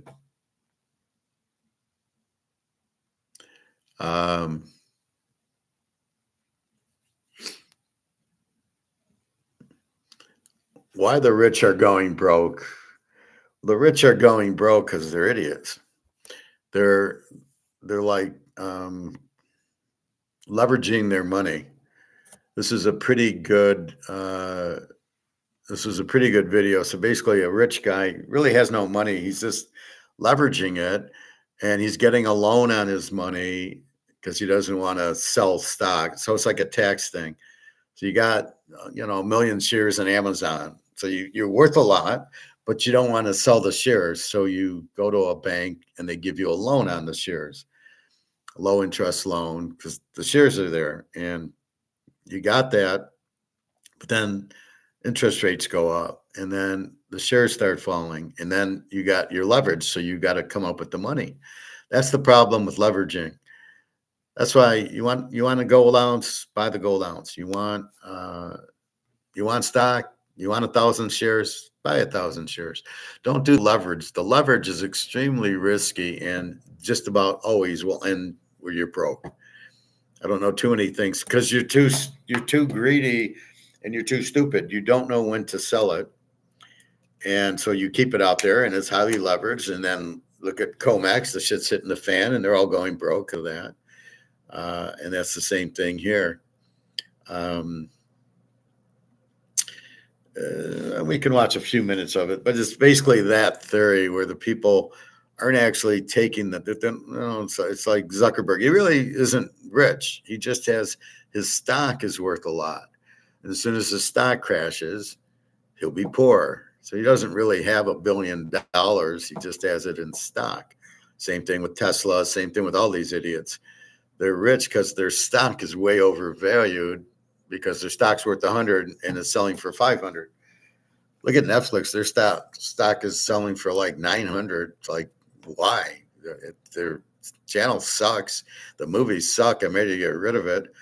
And, they're going to have football. Oh, yeah, well, I'll be turning into Netflix and buying it for the football games. These people are so delusional. They totally have no idea what they're talking about. All right, so let's watch a little bit of these guys. If you're tired of gray hair making you look older than you are, watch this. If you're still using traditional box dyes, chasing unicorns, stop. The year is 2025. Imagine for a moment that you're standing on the terrace of a penthouse overlooking Central Park. It's the kind of place that smells like mahogany, old money, and aggressive portfolio management. You're wearing a watch that costs more than the average American student loan debt. In the driveway downstairs, there's a G-Wagon you've driven exactly twice. On paper, you are the envy of the world. You are the 1%. But there is a problem. A very specific, very terrifying problem. You reach into your pocket to pay the caterer for the dinner party happening behind you, and your hand starts to shake. Not because you're cold, but because you know something the rest of the world doesn't. You know that despite the assets, the cars, and the headline valuation of your company, you have exactly $4,000 in your checking account, and your $2 million line of credit just got frozen by the bank this morning. Welcome to the rich session. We are witnessing a silent slaughter. For the first time in decades, the ultra-wealthy aren't just losing money. They're going physically, undeniably broke at record rates. We aren't talking about the guy who had to sell his third yacht. We are talking about centimillionaires seeing their entire net worth evaporate in months. From the commercial real estate apocalypse to the death of cheap money, The rules of the game have changed, and the people who wrote those rules are suddenly losing by them. So grab a drink, preferably something cheap because we're on a budget, and let's dissect exactly how the mighty are falling. 1. The Buy, Borrow, Die Suicide Pact. Let's start with the most dangerous addiction in the world. No, not that one. I'm talking about leverage. To understand why the 1% are imploding, you have to understand how they got rich in the first place. For the last 15 years, if you were wealthy, you didn't actually spend your money. That's for peasants. If you sold your stock to buy a house, you'd have to pay capital gains tax. Gross, right? Instead, you used a strategy called Buy, Borrow, Die. Here is the scenario. You have $100 million in Amazon stock. You walk into JP Morgan and you say, "Hey, I want to live like a king, but I don't want to sell my shares." The bank says, "No problem. We will give you a low-interest loan backed by those shares." You live off the loan, you pay tiny interest, and you never pay taxes because you never sold the asset. It was the infinite money glitch. But here is the twist. That strategy works when interest rates are at 0% or 1%. It works when money is free. But suddenly the Federal Reserve woke up and chose violence. Let's look at a real-world case study. Let's talk about a guy we'll call Tech Bro Tyler. Tyler was worth $50 million on paper in 2021. His wealth was entirely tied up in his pre-IPO tech startup. He took out a S-Block, that stands for Securities-Backed Line of Credit, of about $10 million to buy a house in Aspen and fund his lifestyle. The terms of the loan said that as long as his company's valuation stayed high, he was safe. Then the tech winter hit. Valuations across the board got slashed by 40%, 50%, sometimes 80%. Tyler's company, once valued at $500 million, is now revalued at $100 million. The bank calls Tyler. This is the dreaded margin call. They say, "Hey Ty, your collateral is now worthless trash. We need you to pay back $5 million of that loan, today." Tyler doesn't have $5 million. He has a house in Aspen that he can't sell fast enough, and he has stock he can't sell because it's private. Tyler is what we call illiquid. This is happening everywhere. According to data from Capgemini, the liquidity ratio of high net worth individuals dropped to its lowest point in a decade recently. They are asset heavy and cash starved. When you see a billionaire going broke, it's rarely because they spent it all on avocado toast. It's because they leveraged their assets to the moon. And when the tide went out, we found out they weren't wearing swimming trunks. They are being forced to sell their prized assets at fire sale prices just to satisfy the banks. Speaking of bad investments, have you ever bought something thinking it was an asset, only for it to become a liability? Let me know in the comments. I'm reading the best tragic stories. The Buy, Borrow, Die strategy has turned into Buy, Borrow, Cry. The cost of servicing that debt has tripled. If you're paying 7% interest on a $50 million lifestyle loan, you need to generate $3.5 million in cash every year just to stay afloat. If your assets aren't paying dividends, you are bleeding out. And that brings us to the second, and perhaps most catastrophic reason the rich are wiping out. 2. The commercial real estate, CRE, apocalypse. If you want to see where the 1% keeps their wealth, don't look under their mattresses, look at the skyline. For generations, commercial real estate, CRE, was the safe haven. It was the bond substitute. You buy an office tower in Manhattan or San Francisco, you fill it with tenants, and you collect checks forever. It was boring, reliable wealth. But the year is 2024, and the office tower is the new Titanic. Let's paint a picture. You're a real estate mogul. Let's call you Landlord Larry. In 2019, Larry bought a prime office building in downtown Los Angeles for $200 million. Larry didn't pay cash, obviously. He put down $50 million of his own money, equity, and borrowed $150 million from a regional bank. Fast forward to today. Remote work is not a trend. It's a permanent shift. Larry's building is 40% vacant. The tenants who are left are negotiating lower rents. But the real killer? The loan maturity. Commercial loans aren't like your 30-year fixed mortgage. They usually last 5 to 7 years, and then you have to refinance them. Larry's loan is due now. He goes to the bank to refinance that $150 million. The bank looks at the building. Because it's half empty and interest rates are high, the bank says, "Larry, this building isn't worth $200 million anymore. It's worth $90 million. Do the math with me." Value, $90 million. Loan amount, $150 million. Larry is underwater by $60 million. The bank won't refinance the full amount. They say, if you want to keep this building, you need to write us a check for $60 million to cover the difference.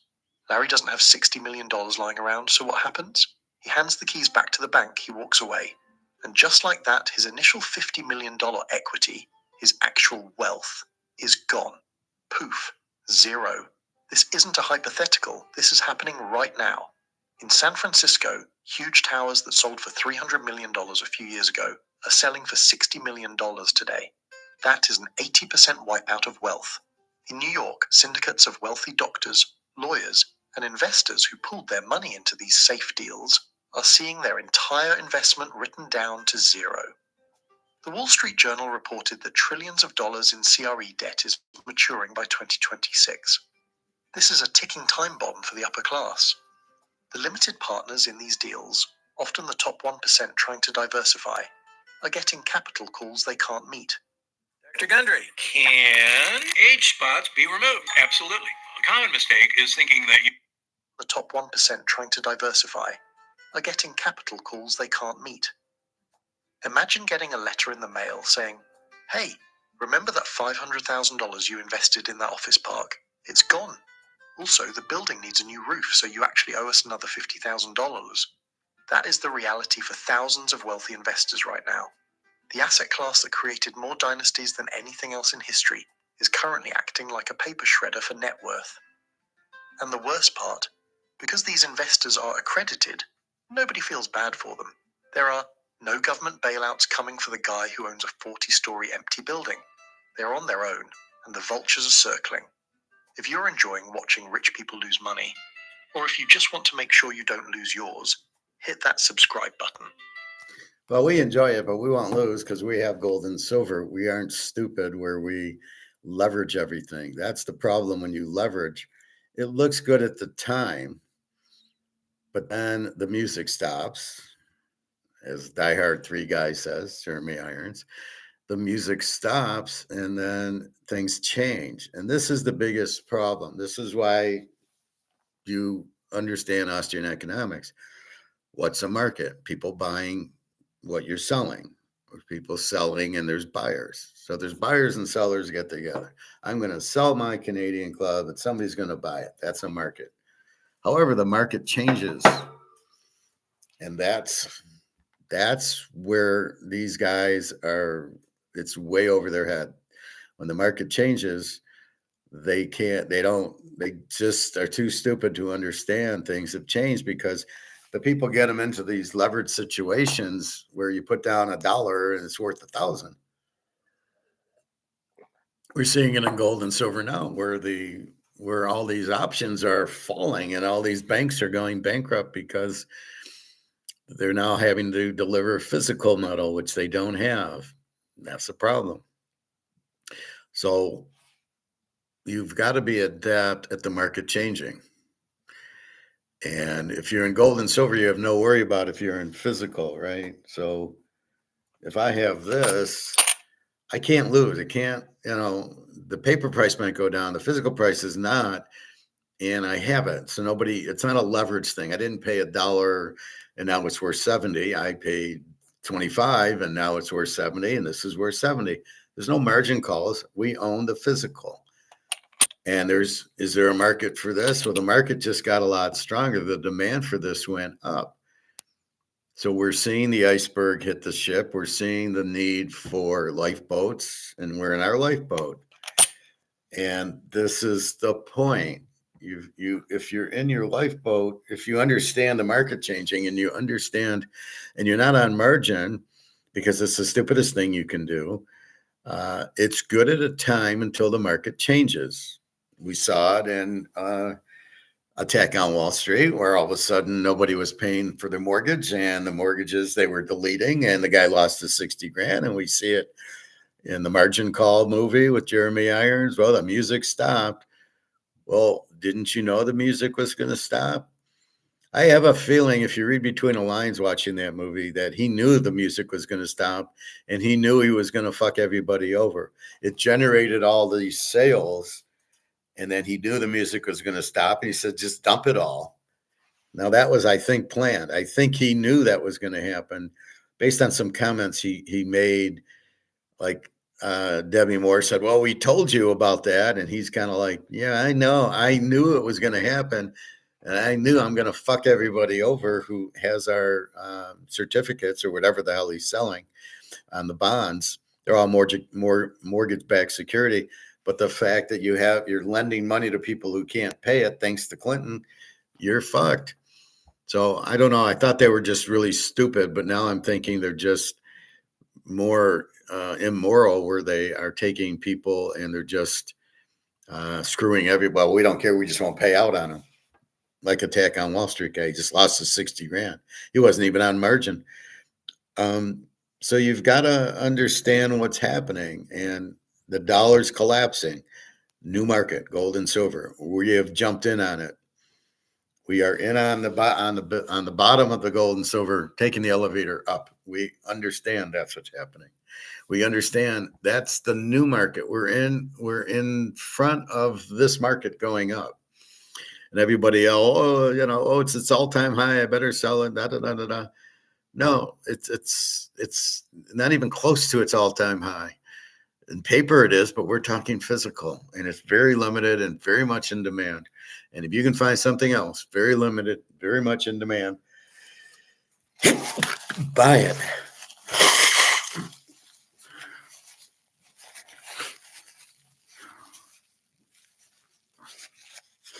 And I warn you about stocks, and I warn you about real estate trusts. Like, okay, what they're just presenting is what's happening in Vegas. They pushed the prices up to pay the rent. So they went out and Caesars sold their building to some real estate group selling real estate trust.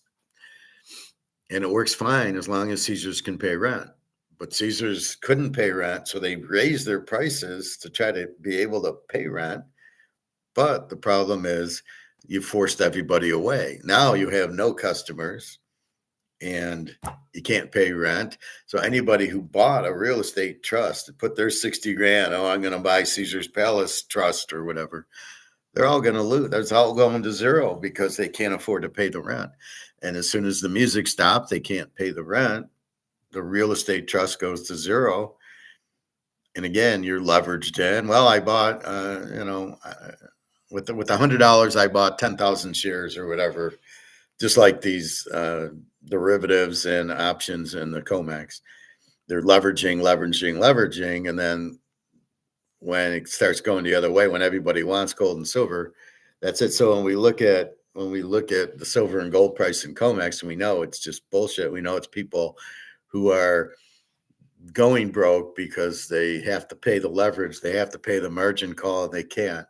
Instead of just buying physical, as we've been doing for 5 years, what the fuck are they doing? So it's just pure idiots basically doing that.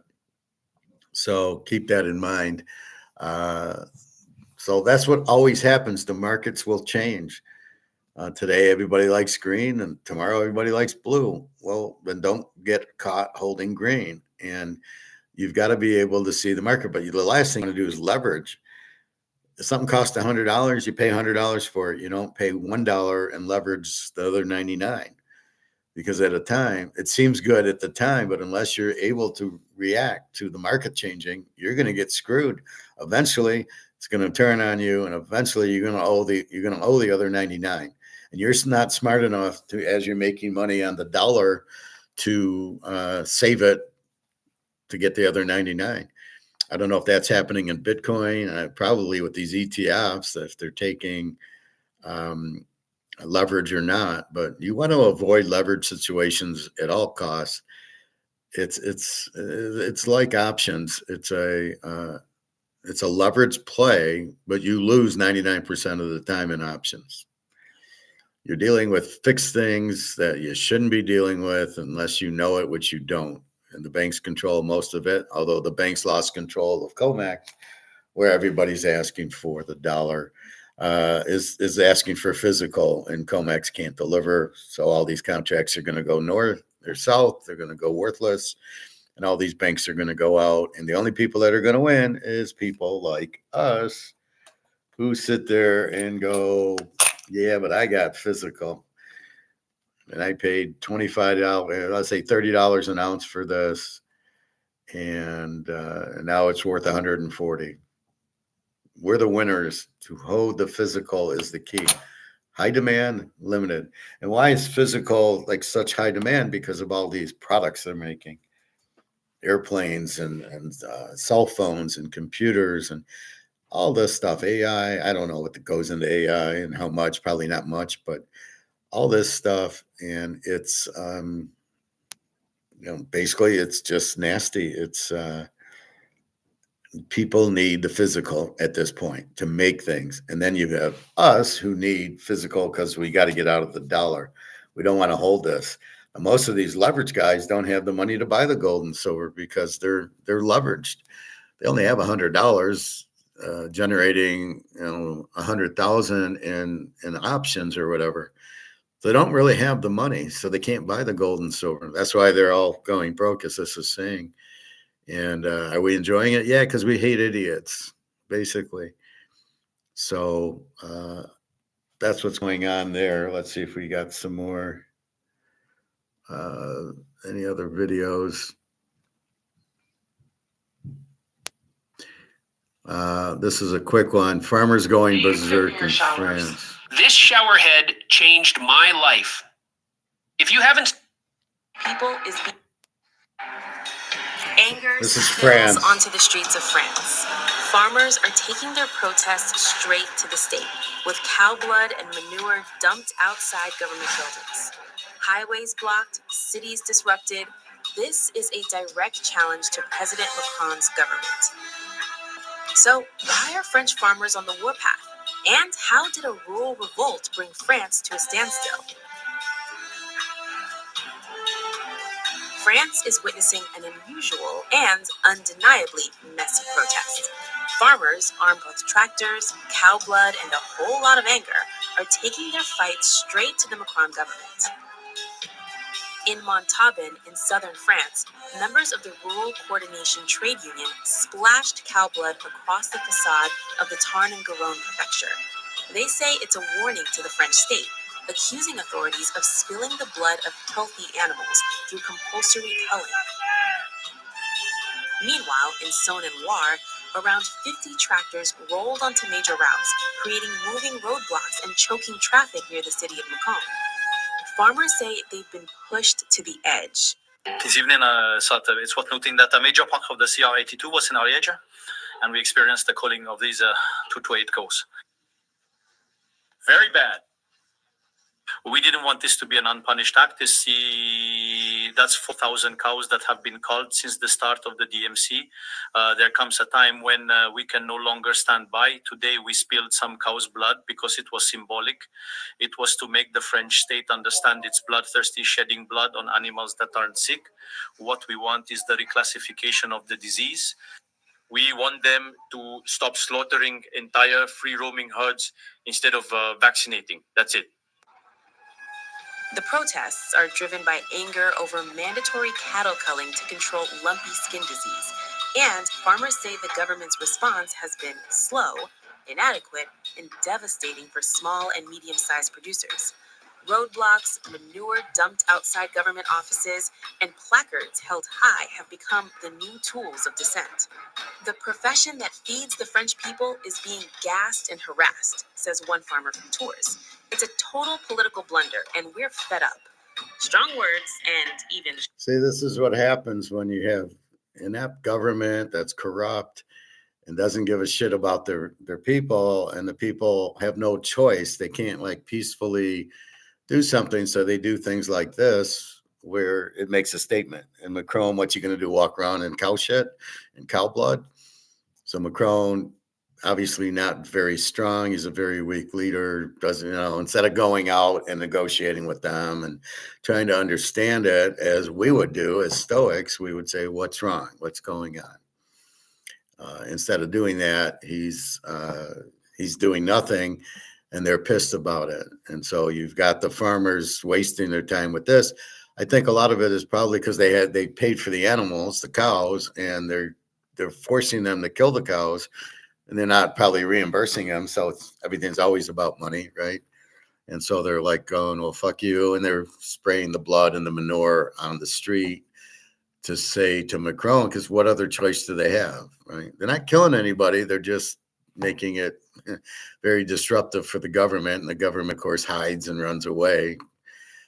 This leads me to a government question, which is all the governments seem to be really retarded. They're all really corrupt. They don't care about the people that they're supposed to be leaders. And they're all taking bribes and doing what George Soros wants, or even Hitler would control the people. And it becomes, is government the correct way to lead the people? Do we really need government, or do we need some system that kind of runs by itself, that is self-governed by us? And I think probably the best is this, is we can't have monopolies, right? Government's a monopoly. Even though it's Democrats and Republicans, it's still a monopoly. They're all on the same page. They're all bribed. They're all corrupt. They're doing whatever Israel wants, and they do whatever the defense contractors want. So it ends up where, is that really the best out? And that's the problem. So I don't, the problem is, since government's in control, they'll never get rid of it. But the real problem is the government monopoly, where they'll do whatever they say. Now, when you start getting manure poured on you, you would think Mark Crown would be out there trying to do something, just like the guy in England and the guy in Germany. I mean, they're all corrupt Soros people that don't care about they're not leading the people. They're on their own doing what they want to do and not giving a fuck about the people. So it's really difficult and unfortunate, but this is the problem. And the solution is competition. We'll have 2 or 3 governments, and then they're competing amongst each other. It works in the business, right? There's Canadian Club and Doers and Black Label, and there's choices, right? And that's what we need, and not Democrat, Republican, but we need 2, 3 governments. And even if that can be manipulated and controlled, because the defense contractors will just pay the different governments. So we really need almost an independent government that we control ourselves. Here's our playbook, the Constitution. This is what we demand: free taxes, gold-backed currency, limited government, solid laws that protect businesses, and an army that will protect us only, not go to other countries. That's the 5 critical things you need for a strong country. But otherwise, you do not have limited money. You do not have a limited government. You don't even pay attention to the laws, and it's all corrupt. So nothing there is as it should be. You're ignoring the Constitution. All these people in charge are just corrupt. They take the money. They run specifically to get the money. So it's a big problem that I don't know how you solve, because the people in charge are the government and the banks. Basically, the banks are in charge, so they do whatever is good for the bank. As we see JP Morgan in Ponzi schemes and no penalty, price fixing gold and silver, no penalty. Anyway, and our last thing is going to be on socialism is a state of mind. I like this. Excuse me? How do you read so many books? I don't. I listen. What do you mean? Yeah, I use this app. we don't. Socialist. Okay, I like this guy, Stossel. He's pretty honest, and he makes a lot of sense. So we already know socialism sucks, but we'll let him. It's a small video, just his ideas. Politicians are on the rise. I'm running for mayor. This Democratic socialist will probably be the next mayor of Minneapolis. And socialist Zoran Mondani is likely to be the next mayor of New York City. We have to continue to elect more socialists, and we have to ensure that we are unapologetic about our socialism. But they should be apologetic. Socialism always fails. In my last video, I covered some of Mondani's bad ideas, but he has more. So I made this second video. This campaign is for every New Yorker who believes that government's job is to actually make our lives better. Mamdani says he'll make our lives better by giving us free stuff. I'll make childcare available to all New Yorkers at no cost. I like where he stands on freezing rent, making public transit cheap and free. Childcare, universal at no cost to New York families. Buses, fast and free for every New Yorker. And yet he has noticed that government doesn't do a great job now. These are the slowest buses in the country. Buses and subways are a good example of socialist confusion about what makes things work. I ask people, who do you think built New York City's subways? I think it was the government. Either President Eisenhower or maybe like a mayor. Union workers. It's logical to think that public transportation is something that must be done by government. Who else could afford to dig tunnels and create the system where everyone, rich and poor, ride for relatively little money? No private business would do that. The greedy owners wouldn't be able to charge riders enough to make a profit. But actually, the original subways in New York were all private. It carried tens of millions of passengers. Private companies built most of the subways. Then, after 50 years, they said, let's raise the fare from a nickel to a dime.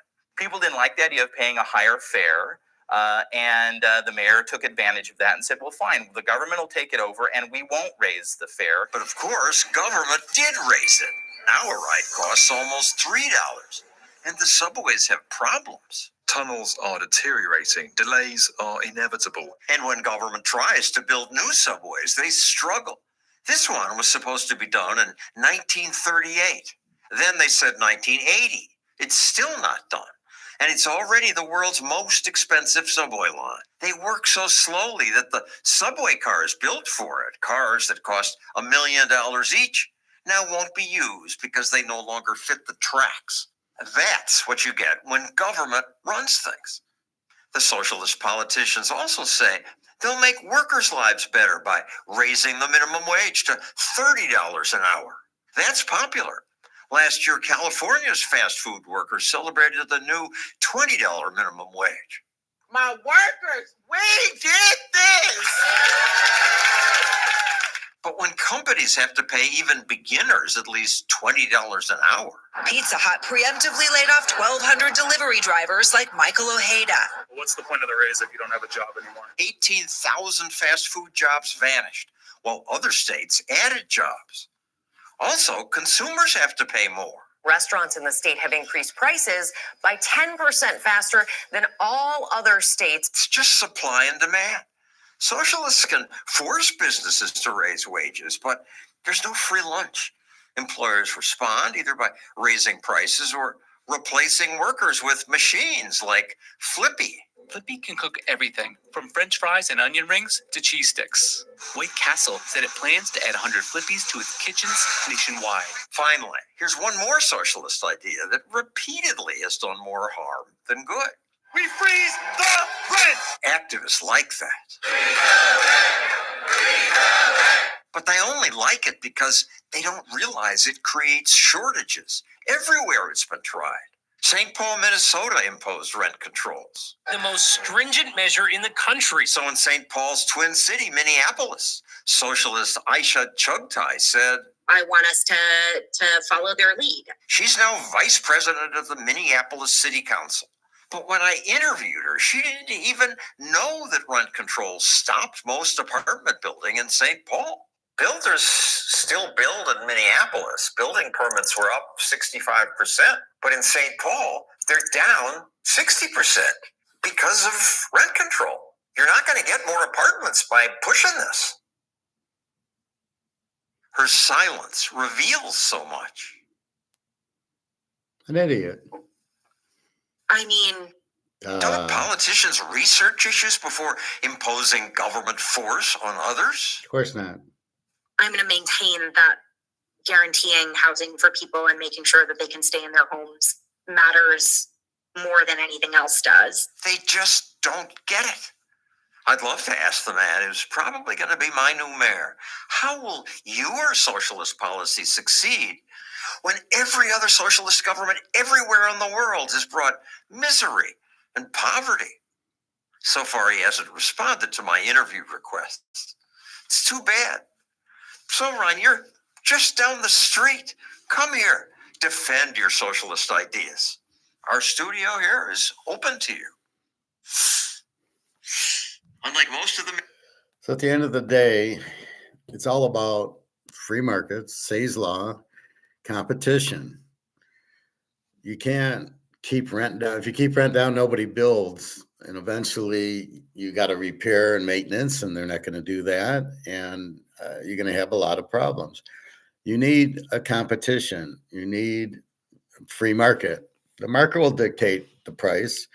If you have an apartment and you want to lease it out at $2,000 a month and nobody will buy it, nobody will lease it, then you got to lower your price until you hit market. We see it in all these products, all the automobiles. Ford's raising their price. Nobody's buying. They got miles and miles of millions of cars sitting on lots that nobody can afford or will buy. So how have you fixed that? So this is the problem. You're not listening to the market. Just like gold and silver are reverse, you're trying to keep the price down and the market's saying you're too cheap.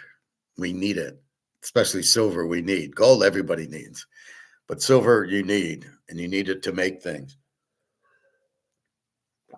So you're trying to lower the price. You're not let the market do it. That's why we are so successful with physical gold and silver, because we're the market and we see it's way undervalued and we're buying it. But we're also buying it because the dollar is being printed to death and has no value. So why be in the dollar? So here's where we're changing markets, right? There was a market for the dollar. There was a petrodollar. It's blown up. There was these FX currencies. BRICS got rid of that. They're now all trading gold-backed currencies with each other, creating a huge demand for gold, and then silver with all the companies needing it. There's huge demand. So we're following the market. The market says, I need it, and you can't keep the price down. So it's reverse of the rent control where, oh, we'll keep rent at $5. Well, okay, I'm not going to do any maintenance, and I'm not going to do anything for that. It's not worth it. I can't make money at it. Again, that's the point. You're trying to make money. You got to follow the market. That's just the key to it. And so we'll see what happens with that. Anyway, I'm going to go swim because it closes early today. I'm going to go get my ribs. I'll probably be on in the morning for a little bit just to go over the football, the finite, some of the stuff. Let's see how gold and silver before we leave is. All right. Gold jumped back to 44.66. So you see how it hits the bottom and then there's buying there. So it goes down until the buyers. And silver. Oh, look, it's the exact same chart. So silver was 72.50, went all the way down to 70.42. Now it's back to 71.14 on its way back. I don't know what it means by the market being closed because there's still activity. This is as of 11:30 and it's 11:30 now. So I don't know what it means, market close, maybe in some segments, but it's still working. Profit, check your email, Professor. Okay, Profit, I will. So anyway, don't worry. Silver will be $100 very soon, and on its way to 1,000. And gold is well, I got my. It's just amazing how it's the exact same chart. Right at 10:30, it moved back up. So again, gold at 44.67. We did see 4,500. I don't know why it gets kicked back. It's the stupidest thing in the world, especially if it's leveraged to go under. But that's what's happening. So good luck. Again, tomorrow, your free play is the Rams -2 on Monday night. Maybe we'll give a free play. Well, let's get the quarterbacks. I'll give the free play out for tomorrow. I'm leaning on Detroit because they must win against Brosmer's, probably the free play. We'll see the line. Washington, if it's Johnson. Now Dallas has nothing. Dallas is like Cincinnati, got nothing to play for. And then Denver in a must-win for the 1 seed and to clinch their division against Oli Handu or whatever his name is for KC. So I would think Denver, all they got to do is win by a touchdown. So we will see there. Anyway, that's it. So Merry Christmas. Enjoy. We'll look for Santa tonight. Santa's already come for me. He's already given me the precious. So it's nice. When I bought them, these were they were probably $30. It was probably 60 some dollars, but because I kept getting confused, going, "Oh, it's 2 ounces." I'm thinking, I thought it was like $30, and I'm going, well, okay, so I want 2 of them, so that'll be $60. And no, they were 60 a piece. Now they're 140 a piece. So we're having fun with these. These are different. These are the 5 ouncers. So you gotta, if you got the 5 ouncer, you gotta understand, I'm going to give you 5 ounces. Well, sometimes I might want to just sell 2 ounces, right? I don't want to sell the whole 2. There's 12 in here. So there's really 24 ounces in here. But you want to be careful with it because like this, I might not want to sell 5 ounces. I might only want to sell 1 or 2 ounces, especially when it hits $500, $600. I might not want to sell 5. That's the only problem with like the 10-ounce bar or these big bars. You might only want to sell, as the price goes up, you only want to sell 2 or 3 because you know the price. So you might want to sell 2 at 100, but then let's say you have 10 ounces, or let's say this. So I might want to just sell like 1 of these at 100, get $200. And then as it goes up to 500, maybe I sell 2 of these. See, instead of selling them at 100, I'm selling some. I have some to sell at 500. And I think that's the thought process that I have, is knowing the price will keep going. I want to hold them. I want to maybe sell a little because maybe I need some money, but I don't want to sell a 10-ounce bar. I might not want to sell because of that fact. Anyway, have a good time. 71.29, 44.68. So it's all coming back again based on demand. People want physical, they need physical, and they're just going to keep buying it. The people doing the shorting have to be the stupidest people in the world. Obviously, JP Morgan is behind it also. Why are you shorting it to keep the price down? They're trying to get out of their contracts. They can't. Maybe they're trying to buy it cheaper. 71.34. Well, we're making a nice recovery. This will be back to 72 soon. So Merry Christmas. Enjoy. And I'm off to the pool, to the restaurant, and just relax tomorrow. I'll probably come on about 10-ish or so, just for like an hour to go through the games. Andrew, good morning. Scored another 4 ounces of silver today. 2 Eagles, 1 Johnson Matthew round. I don't know what that is. 2 Franklins and 4 Mercuries paid. Oh, you're buying junk silver, paid $2.84. I would recommend buying more of this, which is 2 ounces of real silver. That is,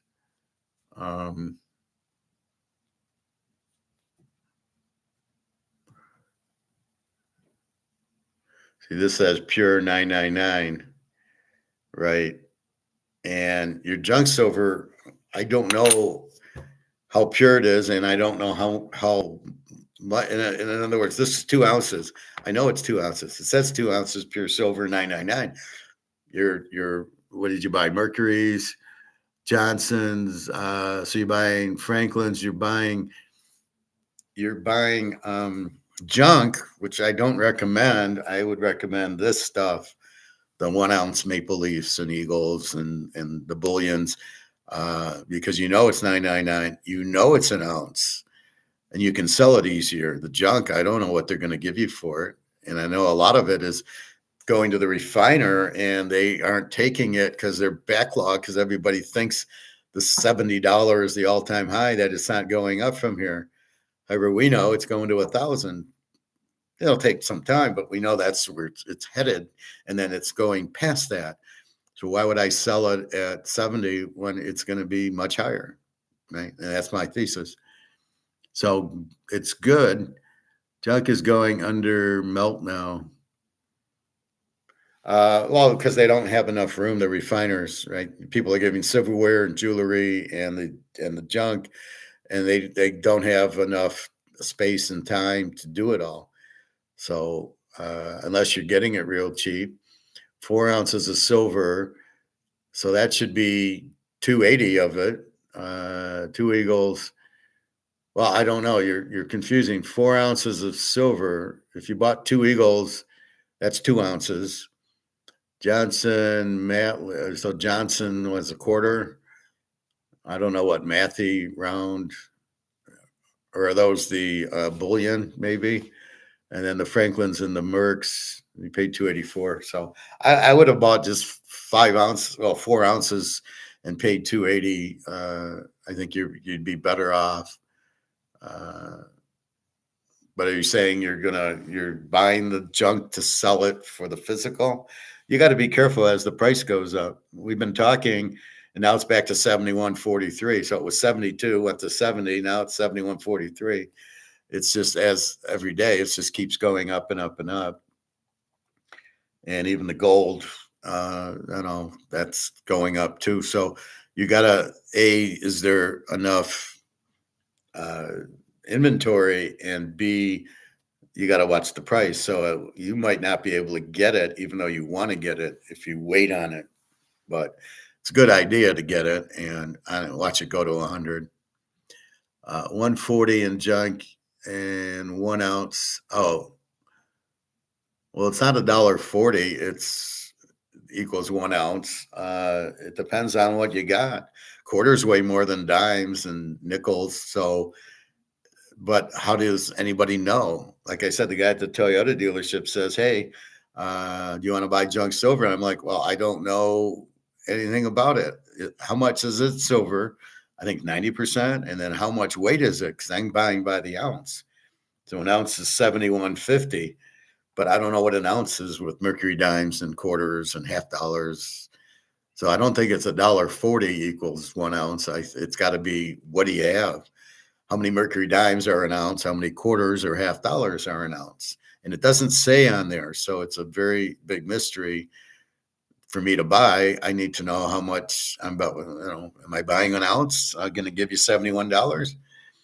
$1.40 base value, 14 mercuries is an ounce. Okay. And then how much? So how much is, how many quarters? How many halves?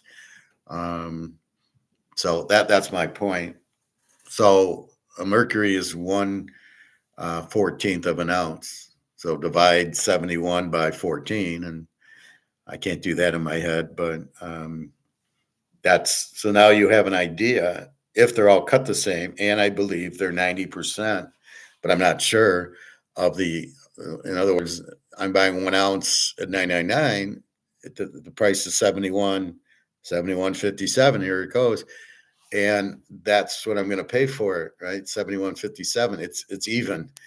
But if I have a mercury dime, I don't know 1/14th, and we're going to get out a calculator to figure it out. You're just much better with the thing. Anyway, I got to go. I'll be on tomorrow. Andrew, if you want to email me, my email's on the teaserking.com website. You can email me with some questions, and we can do that. A lot of people do that. Just because a lot of people are like busy now, but they'll watch me this afternoon or tonight, and then they can't leave a comment. Wishing you and your family a Merry Christmas, Teaserking. Thank you, Andrew. I wish you the same. Everybody, of course, I wish you Merry Christmas, good health, eat your Celtic salt and your cayenne pepper, and please be careful with too much sugar. I know we're going to eat ice cream and cake and pie and stuff like that. Just be careful with it. Have a little bit. And then do a 1-day fast, or drink a lot of water to melt it down. If you're drinking liquor, be careful, or beer. Don't have you're going to have, but just keep it in moderation. And or maybe the next day you take off.